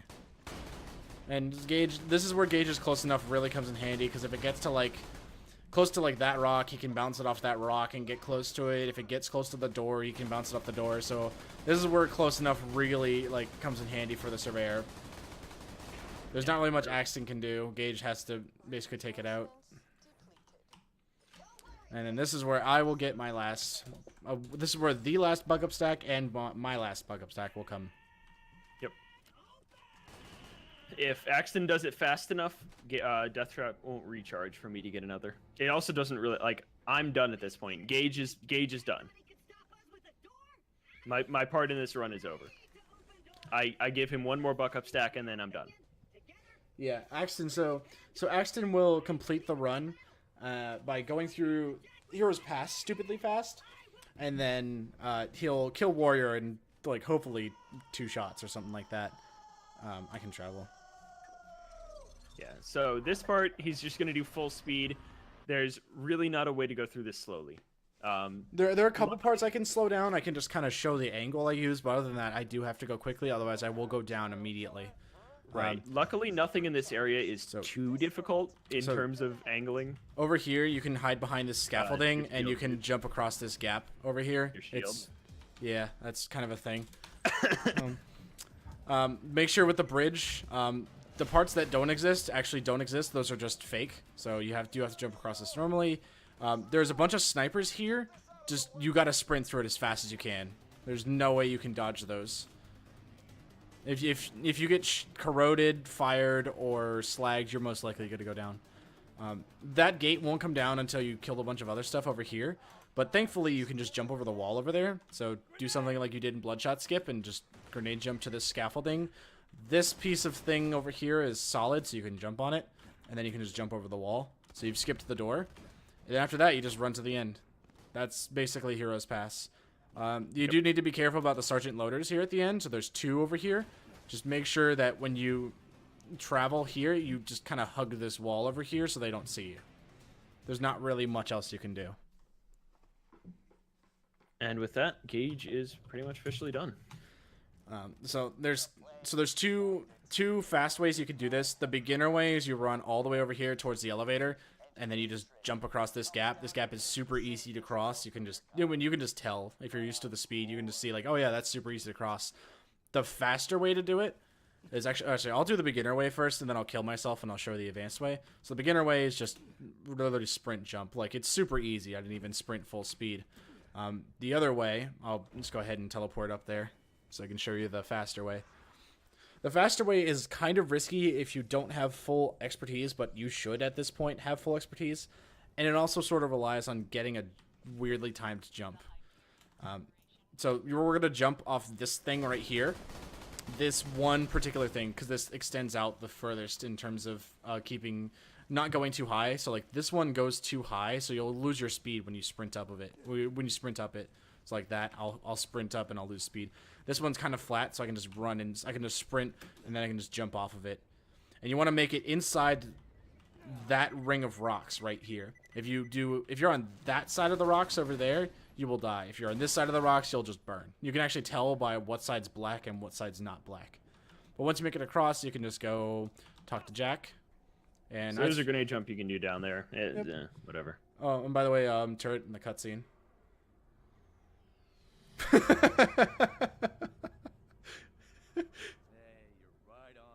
I threw it a little too far to the left, but you can still see the muzzle flashes. Again, it's just something fun to do. It's something you can screw around with.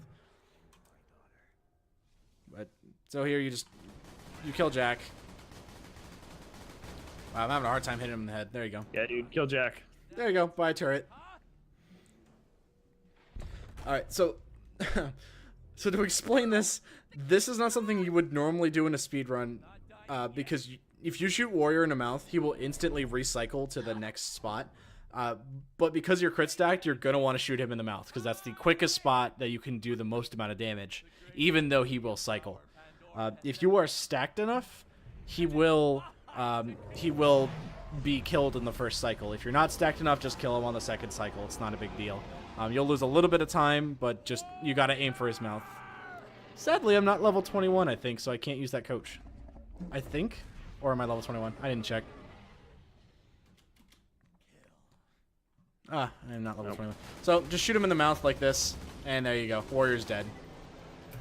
And I made the grenade jump down, so I get to participate in the end. Normally, I'd make that as he was, like, finishing the warrior and hitting the moonshot. But, you know, wow, we also got... So, warrior can also come up immediately or take some time to come up. Yeah, he ended up coming up. Warrior. Yeah, he ended up coming right away, so that was nice. It's really kind of him. Yeah, a couple of bosses in this game are RNG on their cycles, and the warrior is one of them. Yeah, I'm here. Oh, bye, warrior.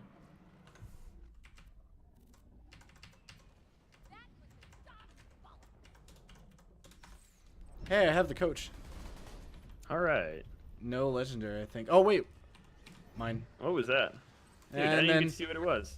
Just shoot Handsome Jack and trigger the vault key. And that's the run. Yep. So hopefully we've explained everything that we need to. We've shown a couple beginner and advanced tricks. There's not really a lot of advanced tricks, actually. There's just like a few that are kind of harder to pull off versus the other ones. The real difference is just XP routing at the beginning and crit stacking. But crit stacking is something that the Axton player really needs to practice. Yeah, and if anybody has any questions, you know, feel free to leave them in the comments. We'll answer it. Or feel helping free you runners get into it. And feel free to add us on Twitter. I'm at Shockwave with no A. At Amerlin 3 N's. Yeah, the only problem right now, as of June 22nd, 2016, is that patch 1.1 doesn't work. We're working on it. Everybody in the community is. So we hope to have it running soon. If not, 1.3 works. Is essentially the same run. All of the tricks still work. The only problem is that amp shields don't do as much damage, which isn't too much of a problem for 2-player, but it's just something to note. You know, buck up still works, infinite ammo still works. You know, everything's fine. The crit stacking, mass duping, expertise, everything. Right. And the runs are identical. It's just that Gauge will not do as much damage as this run, which, to be like probably honest, it doesn't really save that much time compared to 1.1 runs. The only things that really save time is things that Axton can't do quickly in terms of damage. Yeah. So, you know, if you run this on 1.3. Probably won't lose too much time. So, if you're interested in this game, I encourage you to try that at the very least. Don't run this on current patch though. Current patch is bad. Yeah, current patch, like a couple. Infinite ammo doesn't work. That's basically the main thing, is that infinite ammo doesn't work. Yeah, so you can still do crit stacking and you can still do super speed and buck up and all that stuff, but because you can't do this, it makes the run super hard. So, I mean, Axton can still do a lot of damage. It's just that either A, he'll have to aim, or B, you'll need a gun that has a lot of bullets in the mag, so you can try to dish out a lot of damage. Yeah. Well, okay, so infinite ammo works for one-shot guns. Like guns that take 1 bullet per shot. That is true, yes. Yeah, but the problem is, if anything else on the map fires a Vladoff launcher, then you can't get it. Mm-hmm. But that's about it. Again, if you have any questions, comments, concerns, contact one of us or contact any of the other Borderlands runners. We have, if you need some help, we have a Discord that we can get you in, and we're more than happy to help you get started running this game. But thanks for watching, and see you guys in the Borderlands speedrunning area. That sounded better in my head.